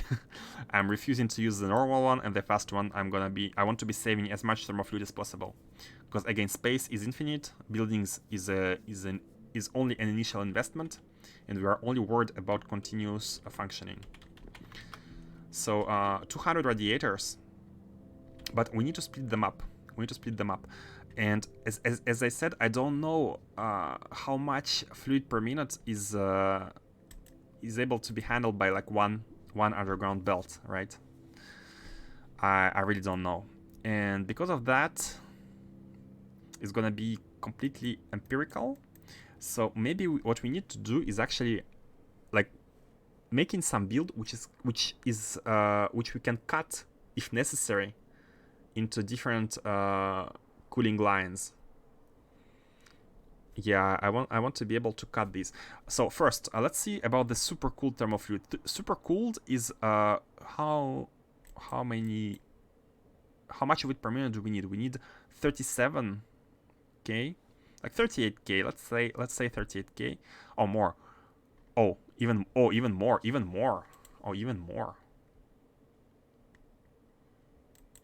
Also, where are we making the catalogs? I think we can make catalogs in front of the intermediate products. This can be made in front of it, and this is also kind of a combined item. Man, that's a lot of facilities. Making it compact is a bit difficult. So again, how much supercooled? 5k, 8k, 19k, 33, 41, 62, 80. And I'm not sure why I'm counting, because it's written here 86k. There's a recipe for it. So it's we need 86k per minute of cold one and 240k of super cold and cold. How many pipes? Let's say 50k. I'm super empiric. 50k. One pipe, let's say it can handle 50k per minute. So basically we need, I'm gonna lay two lanes for the super cooled one and 5 lanes for the cold one. It's, yeah, I'm taking this out of my hat. There is no calculation behind it, but I'm hoping it's gonna be enough. If not, we shall go back and we shall improve and we shall cut it. So let's proceed with the building.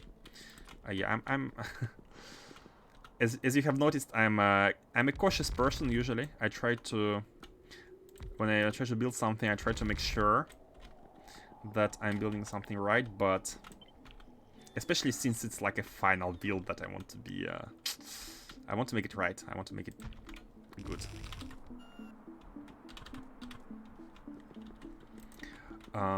So for that, if we say we limit to 550k, that means that these three need to be using 2 lanes of cold thermofluid. 2 lanes of cold one. Yeah, exactly. So 2 lanes are going to be used by these 3. How can we split them? I think we can... Oh man. Should we give them 3? 3 different ones?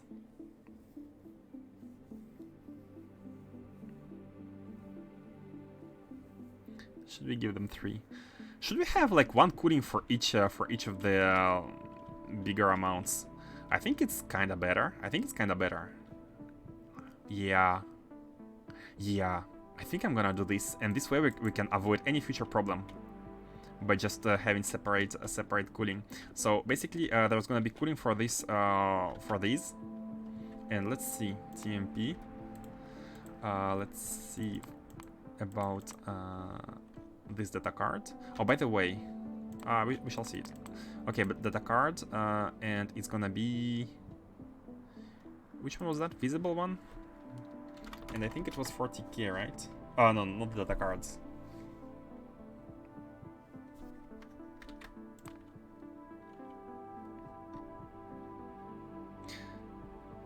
$406 of each of the basic data cards. 400, let's say 407. Just so we overkill. Okay. So these need 37 telescopes, and what I am interested in is the amount of machines which are cooling it. So, okay, perfect, exactly 4 hypercoolers, and...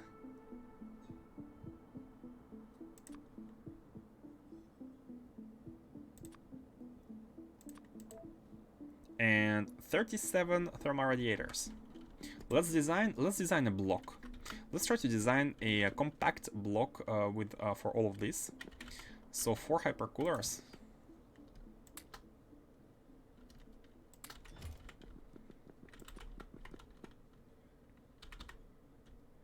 Yeah, whatever. Let's put them down. Let's also not be too close. And let's have these ones. So if we surround them, how much is it? 8. And we need 36, so 4 times as many. More than 4 times, 5 times. Okay, how about making it 10, so we can make 40? Or even 9 is not gonna be good. Oh, no, it's good because it's 3.9. It's not exactly 4. It's kind of 4. It's kind of 4. Hold on, 3.95 multiplied by 4. How? I'm actually gonna get the spreadsheet. 3.955 multiplied by 4. I want to know if it's more than 9 or exactly 9 or... hold on, it's gonna take a second. 3.955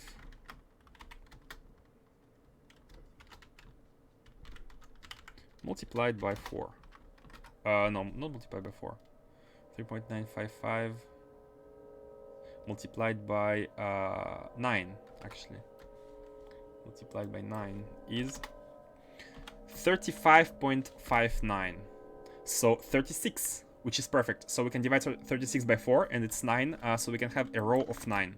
We can have 4 rows of 9, which are gonna be feeding these 4 super hypercoolers.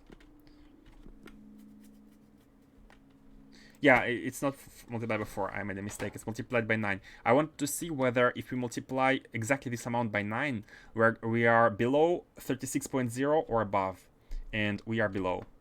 We are at 35.6, about 35.6. So this means that we can have 9 radiators instead of having 10. So it makes it a bit more compact. It's still an overkill, but it's a more compact overkill. And for these, it's gonna be the cool one. Yep, that's why, yeah.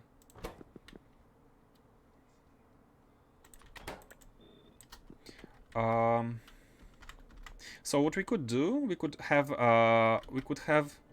oh, it's like, Yeah, because of the 9, it's like 9 of them feed exactly one of these. That's the ratios basically. 9 of them feed one of these, so we can make it like this. We can make it like this. It's not exactly a square.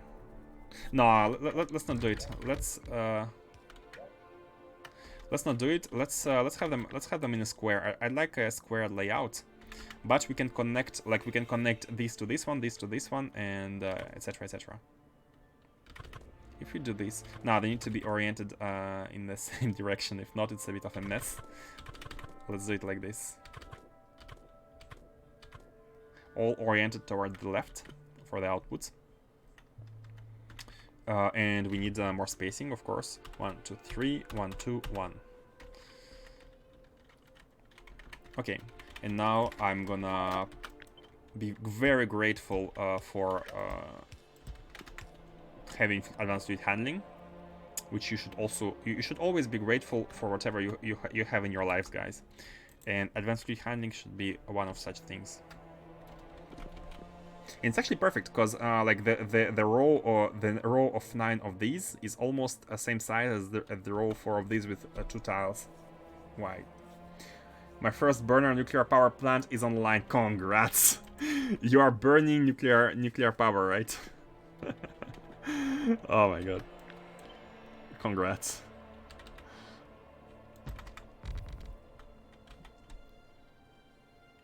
Oh, and we need 3x3s. Yeah, these are very good ones. Burn nuclear fuel. You're a madman. Who does that?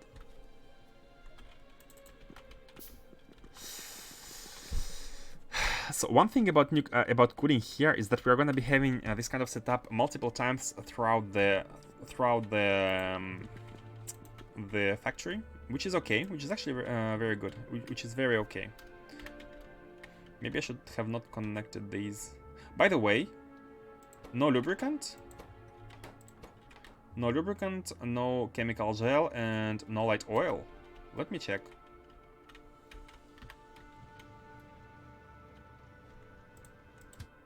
Yeah, no chemical gel. Where are the chemical gel trains? Huh?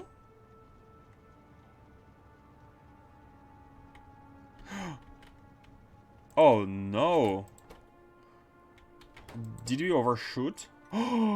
Sent to train. It should be set train limit, and now it's 0. Hold on. Is it only here? Why is it? Oh, I made this stop to test. It doesn't set the train limit. I made a testing stop, and I have never reverted. It. But that's okay. It's the only one which has the problem, and this problem is actually not a big problem because we just need to send trains back to refuel, to replenish, and that's all. And you as well. Just go replenish.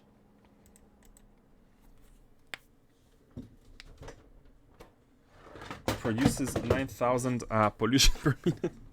You're also calculating your pollution on your planet without biters. 900 drills. Oh my god.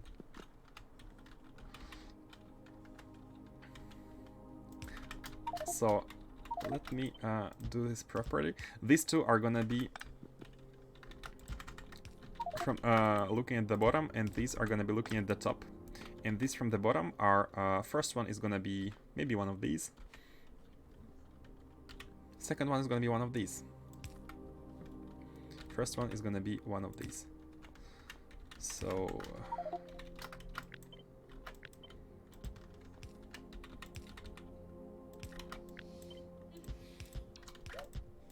like this, and then like this.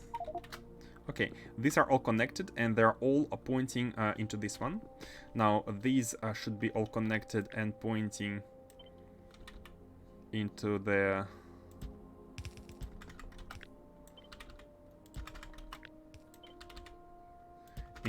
that one, and now we just need to do the same with the other ones.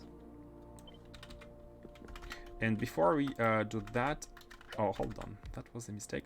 Oh yeah, we need I thought I would approach them, but we need 2 lanes here because we have two rows of fluids. Patient that is dirty nuclear.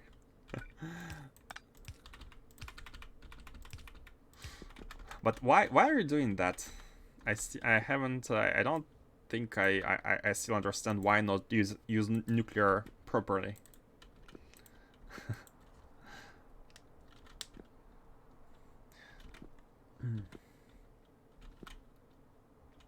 Because it's not better, right? It's not better.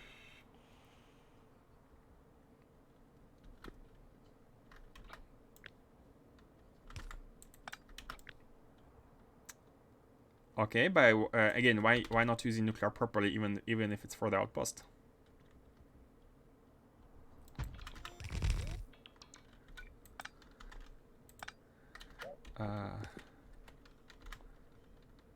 Oh, here should be that one. This one, these go here, and the final one is going here. Okay, good.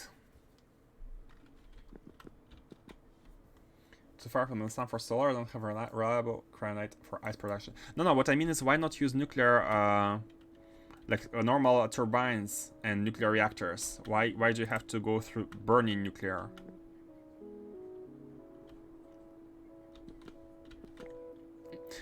Okay, so for those who haven't followed, these machines, these 9 machines feed this one, these 9 machines feed this one, these 9 machines feed this one, and these 9 machines feed that one. Yeah, you can see the connections here. Here, and... oh, here. Okay, this is a very compact rectangular setup, which I think I'm gonna be reusing a lot. Ah, because there's no water. Ah, I see. Because there's no water, you have to burn. I see. But I think there you're having a loss. You're having a small loss because the burner turbines, these ones, right? Burner turbine generators, they have 85% efficiency, which is actually good because condenser turbines have 75% efficiency. But maybe going through steam is way more energy efficient than going through nuclear fuel, but I don't know. I never made the math on that one. I see. Okay, the tile is ready. The tile is ready, which outputs exactly enough for 37 telescopes. So we can have 4 of these. We can have 4 of these into all of these. One thing is that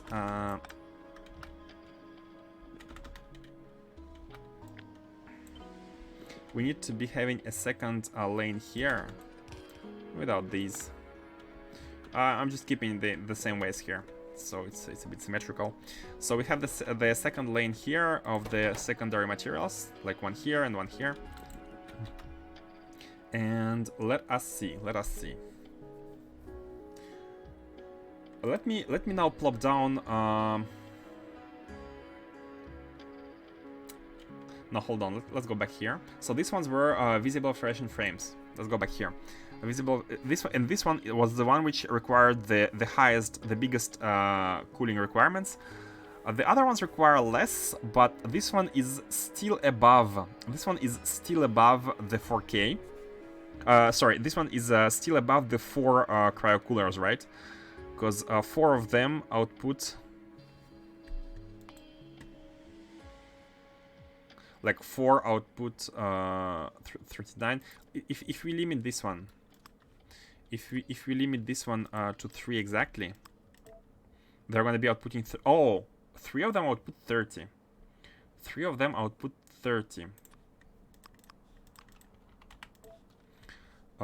So actually, for this one we can have only 3. We can remove one lane of these. We can remove one of the hypercoolers. But that's not gonna be very pretty.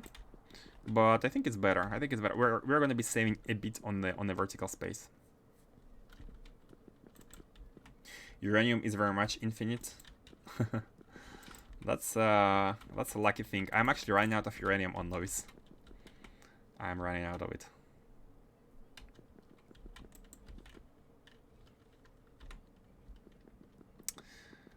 I have started building these setups, but I realized that it was not the best idea here because I wanted to build at least 3 cooling stations above these, because these are going to be all connected. So let me scale this. Let me scale this down. But by running out on novice, I mean is that all the uranium have been mined within the base. We have some patches like this was the last uranium station. As you can see, everything here is mined. This is mined. So we have some uranium somewhere. We have some here, but we need to conquer it, right? And I don't want to be dealing with biters just yet. I'm too busy in space, and I'm liking that. Man, space has something. How to describe it? I feel at peace. I feel like there is nothing. There is there is only peace and rest in space, right? The eternal rest. Peace and rest. I like space. It's very compelling. If you find yourself uranium moon, how do you think you'll ever burn 500 million uranium ore? Yeah, for now I haven't settled any non-special resource planet. Only planets settled for now were just for the rare resources, which were not on novice. But I'm sure it's gonna come at some point. It's not gonna be a big deal. It's just laziness to do it. Because I love space. Oh, this is all nice and good, but we need beacon. We need beacons. This is all cool, but I think we can do it like this. We can just put one at the front and one at the back, but we can also be putting them in between. And I think in between would be smarter. But if you put them, for example, here,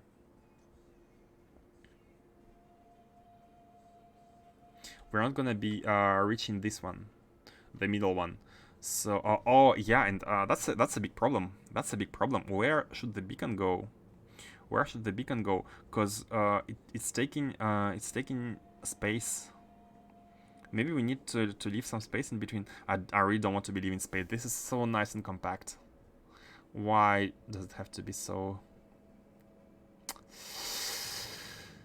What we could do, we could put it here and leave like 2 tiles of space. Because if we do this, we are unable to run the belt.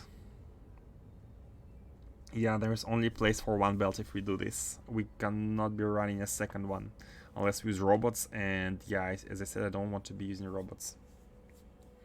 Kara still has 10 million uranium. You are good on uranium, man. I am jealous of your uranium.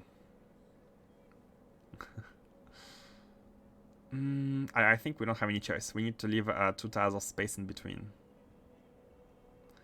Yeah. Because this is the nice thing about having a beacon here in the middle is that it... Oh, we do have a choice. We can oh, we actually do have a choice. Oh, hold on. I have an idea. So how about... Let me check again the output. 1 blank to 1 infrared. So basically what we could do is we could take this and we could move it 1 and 2 tiles below, and we can replace these by red ones, because the input is the same as the output. If we cannot input, we cannot output anyways, and I think I have calculated that we can input. So now a beacon can fit here, and that is optimal. That is optimal. Is it gonna touch everything on here? Like if we scale it, is it gonna touch? Is it gonna be able to touch the last one, which is here? I think it will. Look at this. If you do this, it touches. Yeah, it touches. So this beacon can cover 4 tiles. Four tiles, which is perfect. Man, this is perfect. And we need 8 tiles. We only need 2 beacons for all this. It's not that I'm stingy on the beacons themselves, but it's about having a nice, a really nice... Oh, no, hold on. That's not gonna work. That's not gonna work. We need space here as well. We need to... hold on.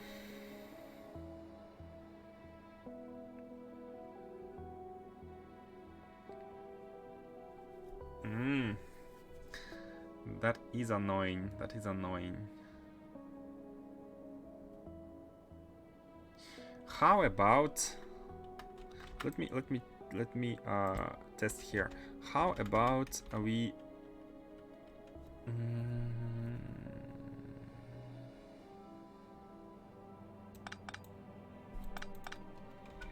how about we do it like this? This go here. And so the output of this machine can actually be here.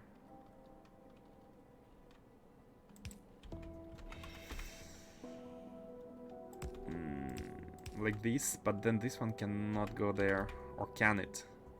It has to run here. Can it run here? Can it be running here? No, it's not far enough. Oh man, if only this was far enough.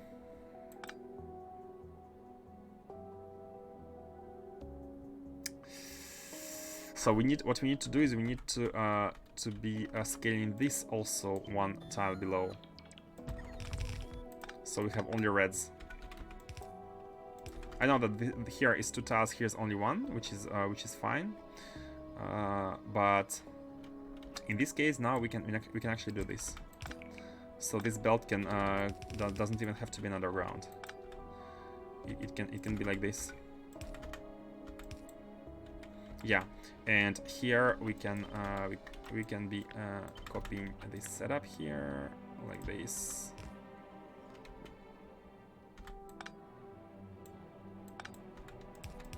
Like this. So now this is scalable.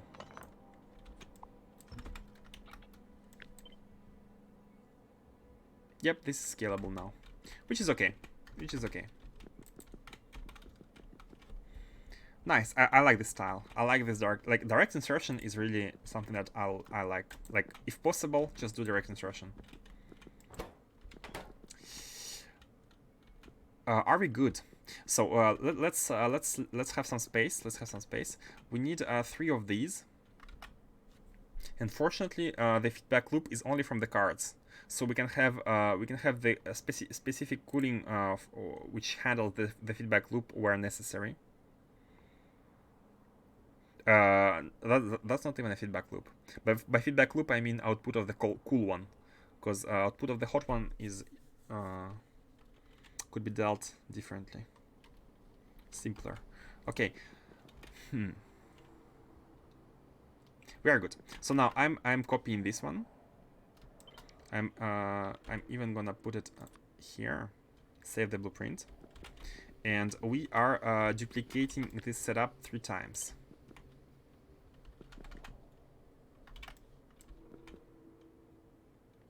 Oh, why? Yeah, they don't fit. Good. That's what I wanted. I didn't want them to fit. So 3 times this one. Can we start from here already? I think it's good. We have space in front of it. We don't need to be too stingy. We have space for the rocket, and whatnot. This is all good.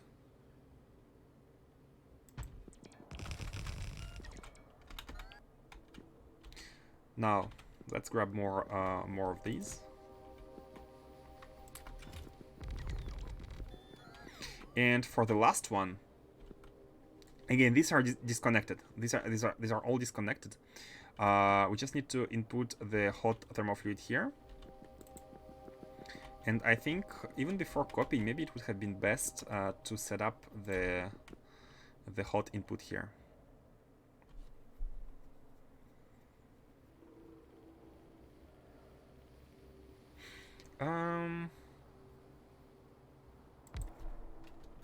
Hold on. Are these output hot as well? Are these output hot stuff? Yeah, they do. So we need to pipe them back into their own tank.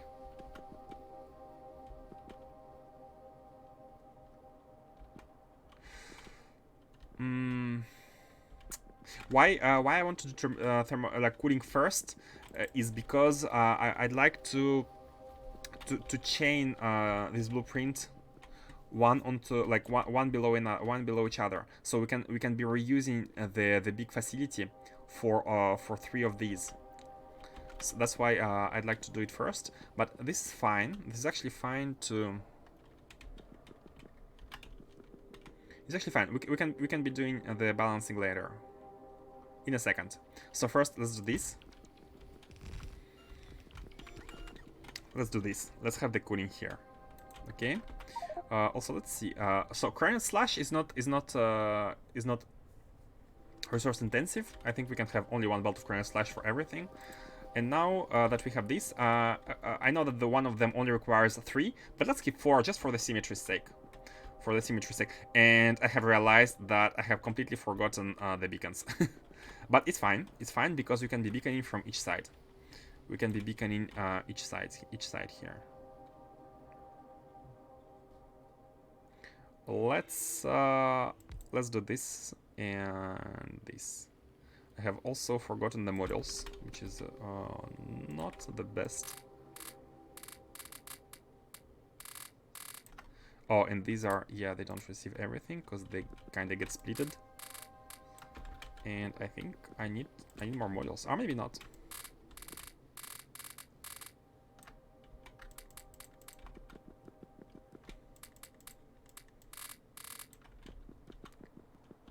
Yeah, like this. And how far can it cover? Oh, it can also take the ones above. Oh, it can't. Okay, perfect. It can have these. We are gonna be in 3 anyways, but it's fine. Let's take these. Yeah, like this is good. Let's copy them. Just the 2 beacons. So we are covering these. We need to be covering. Oh, 1 tile, not enough. Oh no.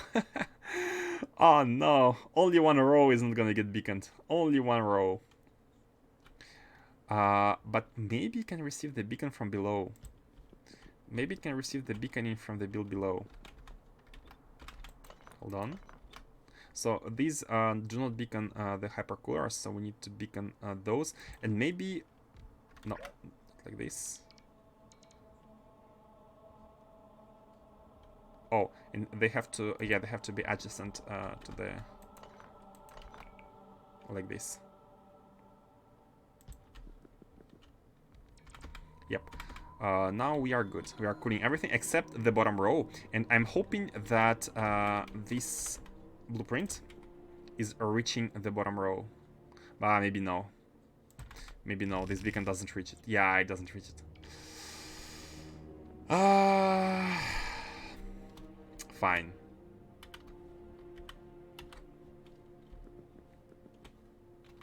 Can you squeeze 1 row somewhere? Can we squeeze 1 row? No, we can't. Because if we do, then we are gonna be connecting all of these, and that's not ideal. That's not ideal. It's fine. We can place like 1 beacon for the top row like this here, and that's all. It's okay. It's okay. Like the goal here is to have a copy pastable rectangle with the rocket like this. So it's okay as long as it's copy pastable. Oh! No, guys, I've realized something. Remember when I said one of these observation frames only requires 3 of these hypercoolers? I think the game is telling us that we need to be using only 3 of them. We need to be doing it. So basically, what that means is that we don't need one of the rows, because we only need 3. We only need 3 rows because we only need 3 hypercoolers for the last one. So let's also be very conscious about which one it's gonna be. So here, these output into the first one, and these 2 are gonna be output into the second and third one. This one is connected, so it needs to be same as this one first. And okay, this one fits this one, and let's have this row fit this one because why not? Just like this. Like this. Yep. This one feeds the middle one, this one feeds this one, and this one feeds this one gets fed by this one. And this is good. Now this is good. And now we are having not only more appropriate ratios, but also proper beaconing. And I'm happy about it. I'm happy about it. Okay. Could we move it? Could we move them a bit more towards the? It doesn't matter. It doesn't matter. It doesn't matter. Okay. Cannot move them closer though. If you move them closer, yeah, they're gonna have a beacon overload. So they have to have this spacing. It's fine. It's all good. It's all good. So basically, this third one needs to be liquid piped into a very specific telescope, which is this one, the infrared one. Because the infrared requires less than 30K, and as we have calculated, 30K is provided by 3 hypercoolers instead of 4, which is all good. We need more speed modules if you want to scale it. Not only more speed modules, but also more of these, more space manufacturers. So I'm gonna drop the stuff here, and I'm gonna go for some shopping in the shopping mall. Let's also grab some thermal radiators, because I don't think we have enough. And a bunch of other items. I have 2 navigation satellites, we can drop them in the meanwhile. And we need to grab the fuel. Where's the fuel? Rocket fuel? We don't have any rocket fuel? Oh no. And oxygen. This. And where's the empty one? The used oxygen? Oh, it should be in the... Yeah, it's in the trash. Okay. No rocket fuel, though. Maybe we can lose our speed during the... Let's also remove the... okay, no robots. Never mind. Go and drop the satellites in the rocket science. And the shopping will require us to grab the... a bunch of stuff. But most importantly,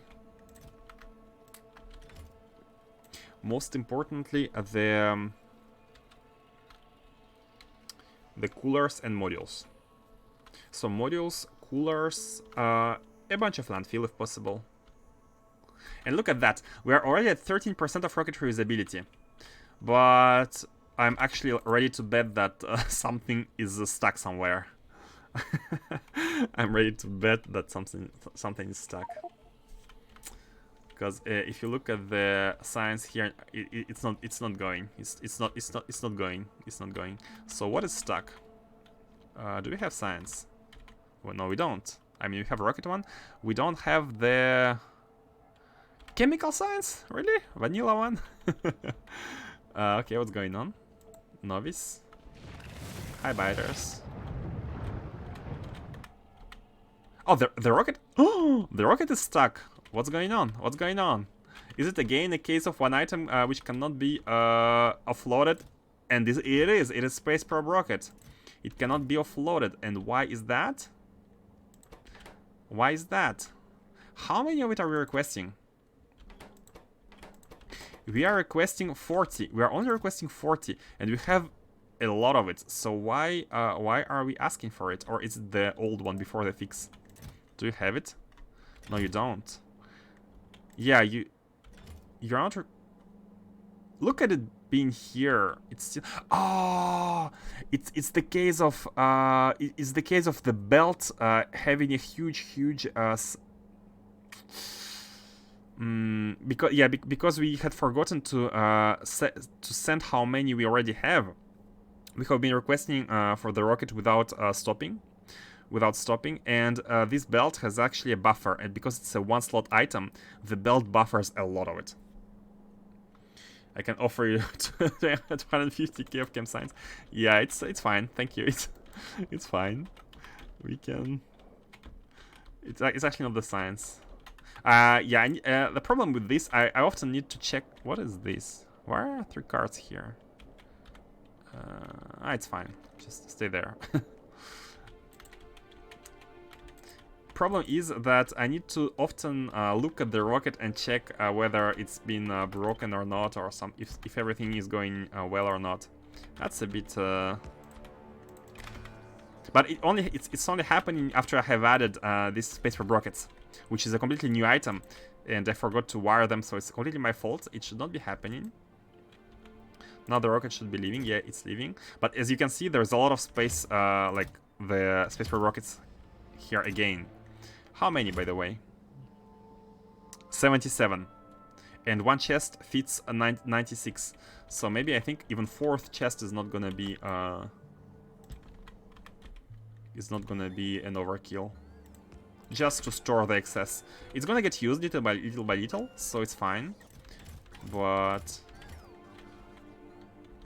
okay, good. And now slowly this rocket should be able to. Yeah, this is the last batch of yeah, now as you can see. What? No, stop. It had been emptied. It had been emptied. Why? Why it had been emptied? You are all connected. You are sending the amounts. Why are you emptied?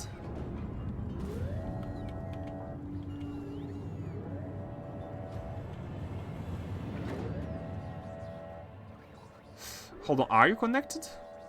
Are you connected or not? Let me check. So you are you're resetting. You are connected to where? No, these are not connected. Why? What? Hold on. There is a problem here in the wires. Now, like the huge red wire network is the amount of items that we have that we don't need to ask for. And I have been connecting this chest, but this chest is the amount of items. Oh, okay. It has a special logic. It's only for fuel, and fuel actually goes in here, and it's connected like this. I thought because it's a red wire, I had mistaken it for the state, and this is why it has been filling even after fixing. So how many items now? Okay, now as you can see, this buffering chest is being buffered without the space probe rockets being outputted. This is the last delivery of the probe rockets. So how many are we gonna be getting here? I'm hoping 2 chests which have been added are gonna 77. Okay, one chest holds 96. So yeah, 2 chests are gonna be more than enough to hold this. Okay, it was a problem of wrong wire. These chests were not accomplishing their role of sending their contents to Novice. So now it should be all good. And slow, like, okay. Problem with the sushi rocket is that whenever you have a situation where you are having like the demand is increasing, right? Because we are doing science, the demand is increasing non-stop as our contents of this base deplete, and the rocket should be traveling non-stop. But as soon as it stops traveling, the demand stockpiles and all the buffers stockpile, and you have a stream of never-ending. It's think of a Suez Canal. Remember the Evergreen ship which got stuck in Suez Canal? It's the same, basically, because you have a temporarily discontinuation of the flow. Everything backs up, and as you may have heard, the Suez Canal took 1 week to free itself after Evergreen has been freed. 1 week, so the backup of the ships could pass and the flow could be restored. And this is what's happening. We are at our week of emptying all of this, and this chest also is part of the flow of the backup. This chest is part of the backup. Factorio, 50% base building and design, 30% troubleshooting, 20% watch the base running. Watch the base not running, you want to say. Yeah, more often than not, I'm watching the base not running. But yeah, I agree. I agree with the... Only 20%, yeah, more than 20%. The base is running while you are building it. Or not. or it's completely broken. Okay, let's get the items. So we need speed modules, most importantly, and I think we have a lot of them. Speed modules. Let's grab some buildings. So we need space manufactories. Yeah, this is gonna be good. And finally, we need cooling. Right here. Oh. What do you need? Why are you not building?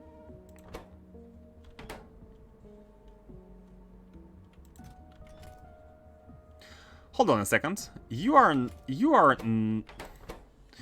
quantum processor.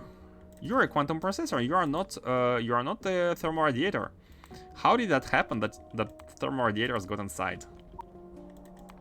You're a quantum processor. Oh, you're a quantum processor.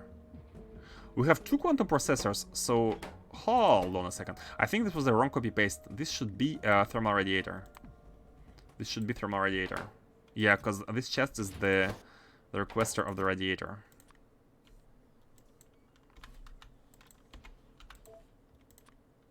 Let's have a bunch of items here. And you are the thermal radiator. Okay, now you're building. Good. And we needed something else. I do not recall what. Oh, landfill. Let's take it. Okay, good. We can. Oh, and yeah, these nuclear fuel. I probably have 10% building, 40% troubleshooting, 50% just watching and chilling. I'm trying to minimize the watching part, but in my case, I would say... Yeah, I would say 50% building, designing. 30% troubleshooting. 10% chilling, talking with you guys. And just making sure everything is running. But no, actually 5% of, no, yeah, 10%. And 10% just traveling all over the place, because I'm not very efficient with the automatic delivery, and I'm not having a global robot network working efficiently. So a lot of the time I'm just running right and left, because I like everything to be controlled. I don't want robots everywhere. And because of this, yeah, it's happening. Yeah, we don't have stuff for the... Let's drop half of them here, and we can proceed with the building. Okay, good. I think we are good to go. Let me close this as close as possible. So here is all good. We can be delivering oil through any of the lanes, really. Oil doesn't matter. Model should go in here. And should we scale? I'm afraid to scale. I'm afraid to scale, and it won't be working. So let's check. Three items which could go like two into here, one into here. These ones require the cooling and the output of the thermal one back. Yeah, this is all good. This one's the same. And this machine is also requesting the same, but it needs this. It needs this, but this is also gonna be a case where we are gonna be having second array of telescopes right below it. So let's actually go deep first before going wide. In this case, let's continue with the build before scaling, but let's connect a thermofluid first. I think we want to be connecting all the thermofluid. I'm checking the beacons are all beaconing, and they are.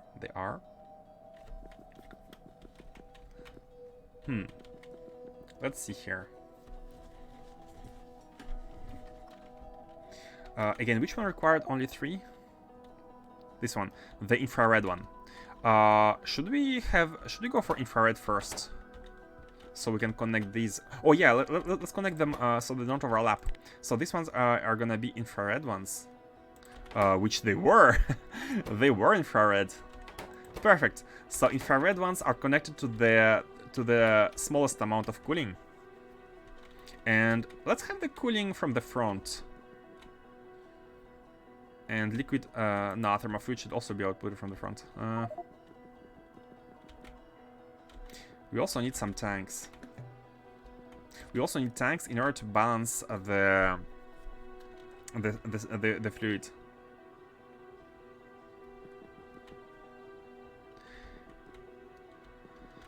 And this is the case where this beacon is a bit blocking the entrance, and these as well. These also these are blocking the entrance. So let me put them at the top. Yep, like this. Yep, good. I'm still unsure where I want the tanks to be for the hot one, and I think at the front is gonna be better. I think at the front is gonna be better because it's easier to manage.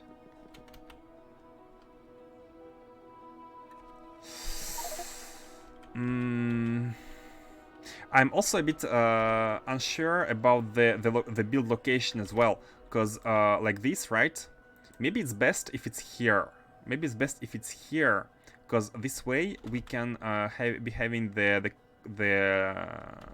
production of cars and whatnot in front of it, which I think I'd like to do. I think I'd like to do it. Let me yeah, let me change it a bit. Location wise. I'm gonna go here.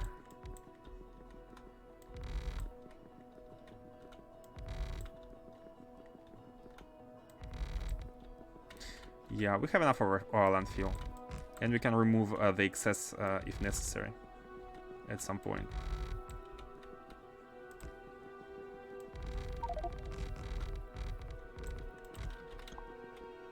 Ah, we don't have robots. It's fine.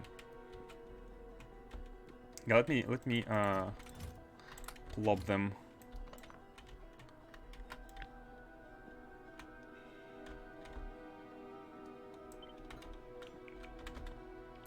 That's gonna take ages.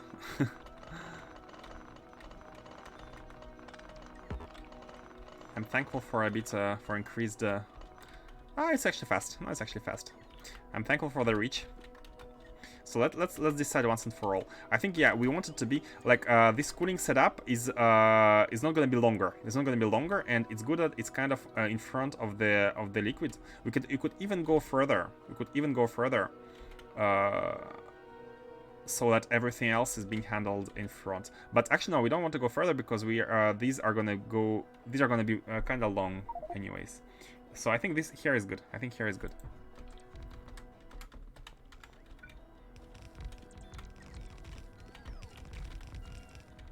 Yeah, the robots are not that slow.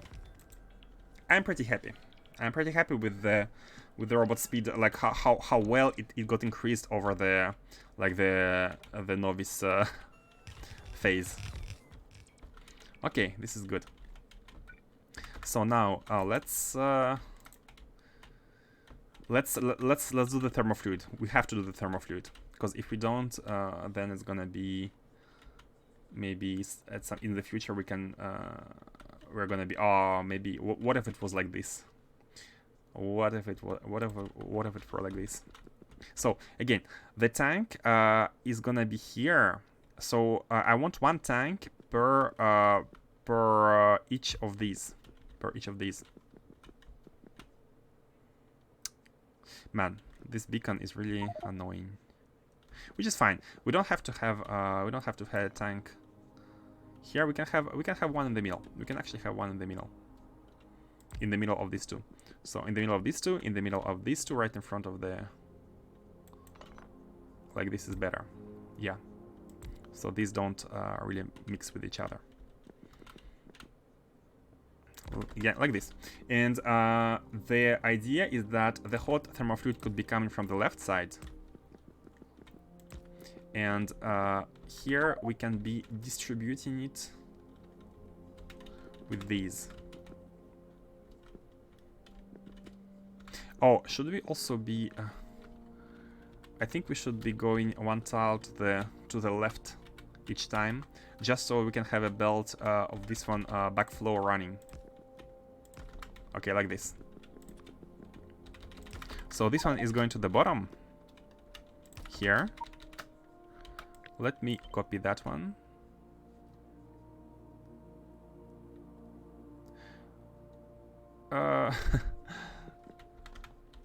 Oh. We don't have the 3-to-3 ones.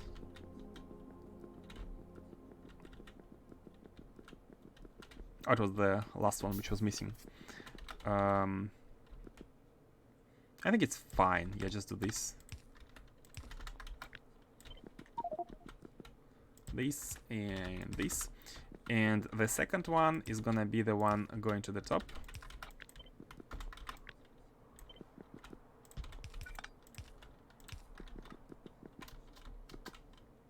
Here. So one exit going to the top part, one exit going to the bottom. The backflow going from the left-hand side. I mean the input of fresh thermofluid going from the left side, and the backflow is going from the bottom, which is all perfect and fine. This one is gonna be connected. Could be copy pasting. So enabled when anything is below. Is it anything or everything? I never remember. Inputs true when there are no inputs. Outputs true when there are no inputs, and that's what we want. When there is nothing, we output true. When it's below, I think we don't have to buffer it too much, because it's gonna get distributed automatically into these. But maybe 5k. Maybe 5k is gonna be better.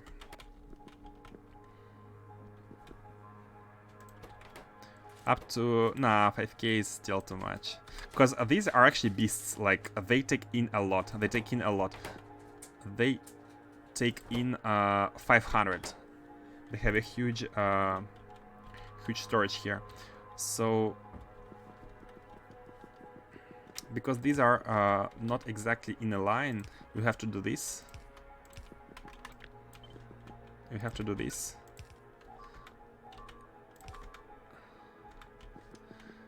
Fine, robots are dying. Nothing new. So here we can be connecting that to the thermofluid. I'm not going to connect anything just yet. Connections are going to be the very last thing we're going to do. So here is the input of the... Why are you... Oh, because you're not copied. Okay. Okay, good. Now they are properly inputting and cooling, and all we need to do now is to just get the connect the setups. Man, come on, you guys.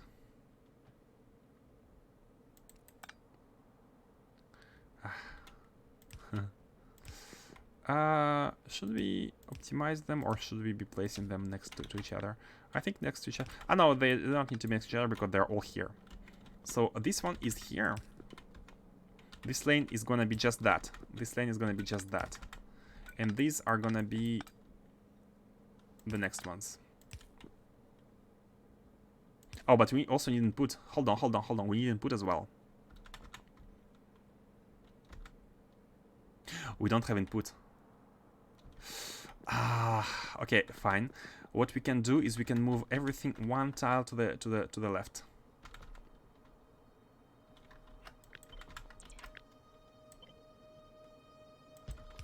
And this is why I never connect. Make sure to place everything first and only then.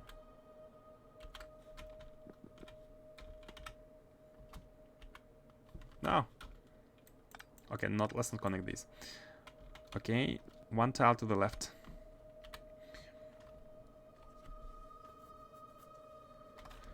Oh, sorry, I missed your messages. Or 50% watching other people's factories. This is why you've launched 3,000 rockets and die 500. You're gonna get there, don't worry. Don't you worry. What's the difference between the different colored star signals? Difference between die different color star signals. What star signals are you talking about? Sorry, I don't get what you mean.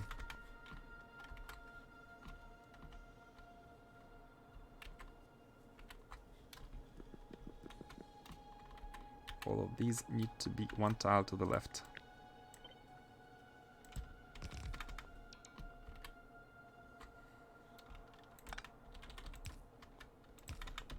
The yellow, green, and red in the combinator. Ah, these. They have very specific roles, and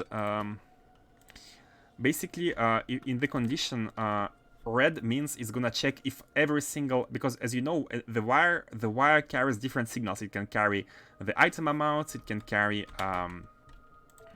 Let me show you. Here you can see that on the right, you can see that the red wire carries the amount of different items with their values, and the green one is like blinking with temporary values, right? So on each wire you have a state. At each tick you have a state basically of the items with their amounts on the wire. So the red ones means if everything, basically every single item of the wire meets a condition, then it's true. For example, if everything at 0 or everything at like 5, if you have everything at 5, it outputs true, and false in all cases, all other cases. Green if anything. For example, out of 10 signals, one of them is true. For example, if you have anything equals 5, if any of the items is at 5, it's gonna be output true. And yellow is each, and yellow is used like it's different from everything in the fact that it's used to perform this calculation on every single one of them, and it's mostly used in combination with its own output.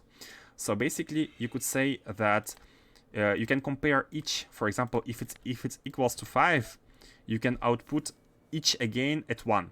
So basically, that means all the items on the wire state which are at 5 are getting transformed into 1.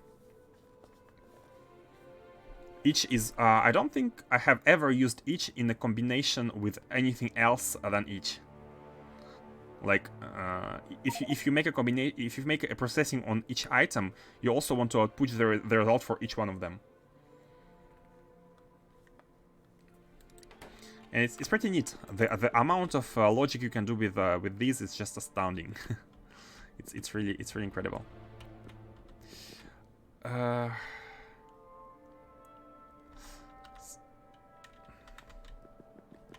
You're welcome, no problem. And guys, I have messed up by making them that close to each other. So because we need basically we need 2 inputs and 2 outputs, and the outputs are gonna be here. Let me plug them already right away, so it's gonna be easier to know what's the required distance.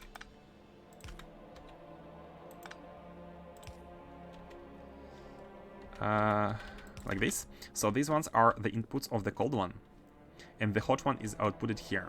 Okay. And let's have all the cold inputs on this lane. Let's have all the cold inputs on this lane. You need to leave. No problem. Enjoy. I actually gonna be leaving very shortly. I'm gonna be stopping in. Sorry, in 5 minutes. I'm gonna be stopping in 5 minutes. I just want to finish these connections, and I'm gonna be stopping as well. So thank you for coming. Thank you for watching. Enjoy the rest of your day or night. We can't be passing here. We can't be passing anything here. We can't be passing anything because we are outputting from this side. Oh, that's annoying. Let's instead of outputting from here, let's output only from one side, and let's do it like this. Yeah, I think it's better. We only output from here and just connect them. Like this is better. Yeah, it's way better. So we can have this lane free for everything. Like this. Yep. You're welcome. You're very welcome. Thank you for coming and watching, and hope you enjoyed.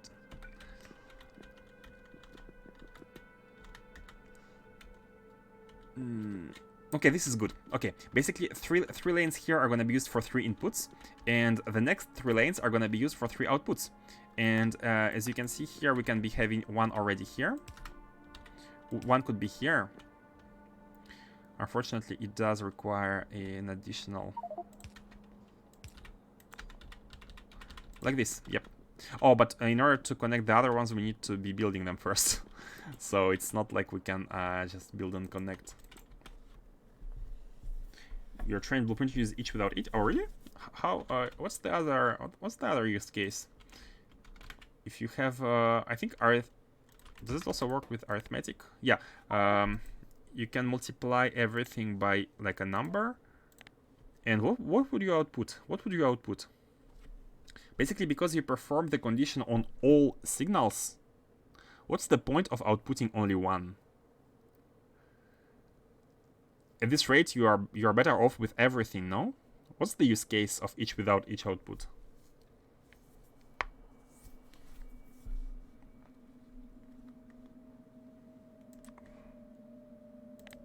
Like, if you use only one output, why not just replace... Oh, on arithmetic combinator, you only have each anyways, so you don't have any choice, basically, if you want to have an operation of on all the signals.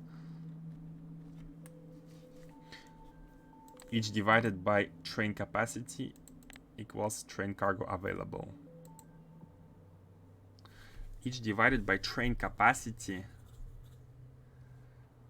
Train cargo available. Train number, you mean? The amount of trains.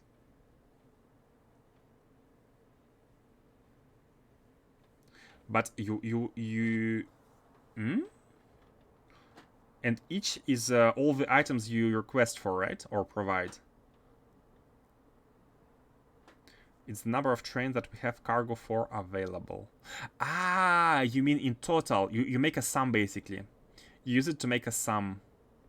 The total amount of trains you want.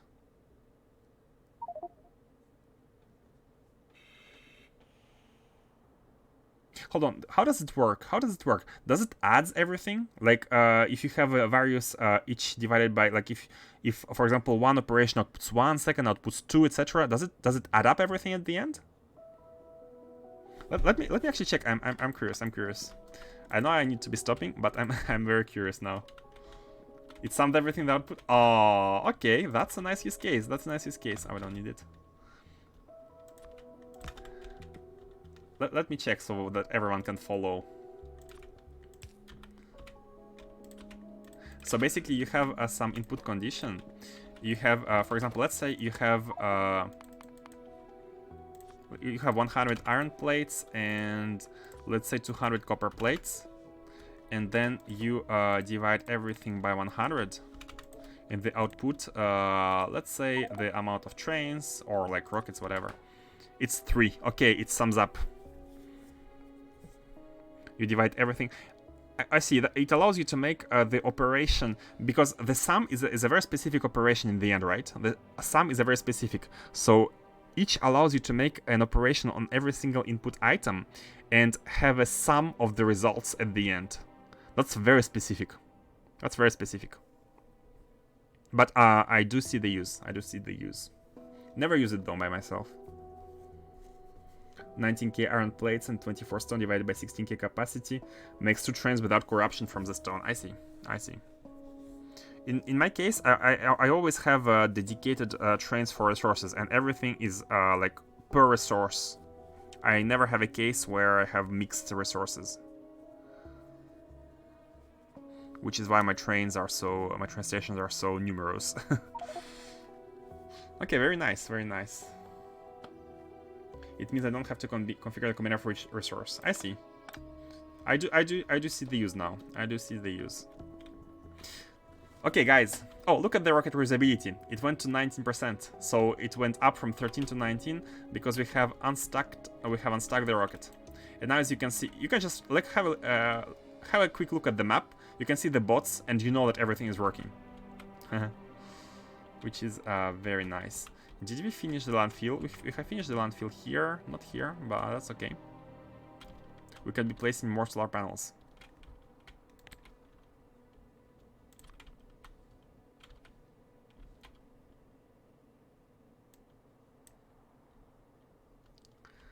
Let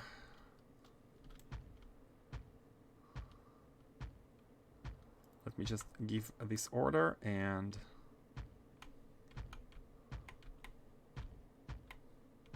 Okay, now the solar panels can be placed automatically. Look at all them go.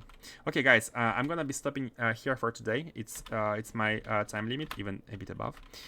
And tomorrow, I'm gonna be right back here and continue this build. I'm hoping, I'm not sure if we are gonna be able to finish everything, but we shall see how far we can go.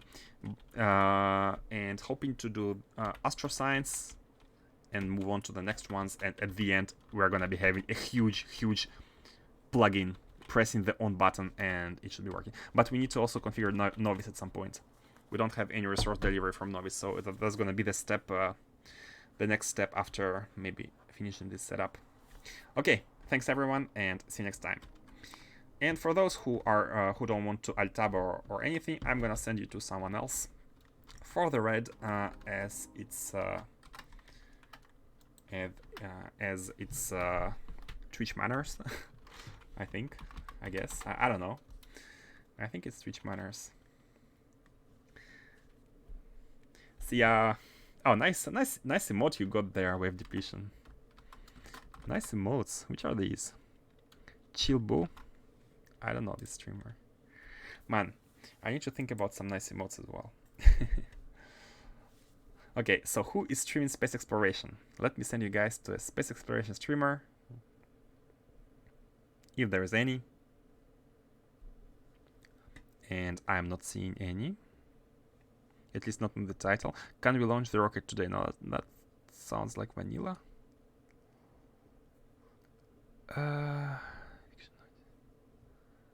Oh, how comes there is no streamer doing space exploration? It's fine. Let's go. Let's go to the one who is playing Factorio for the second time. Is he talking?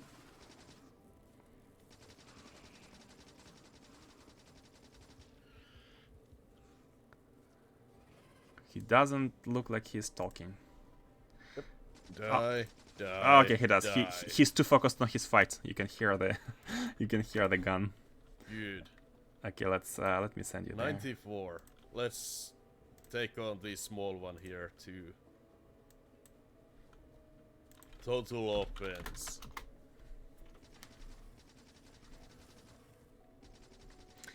One day I'll do another evening stream. Oh, nice. Dinner first.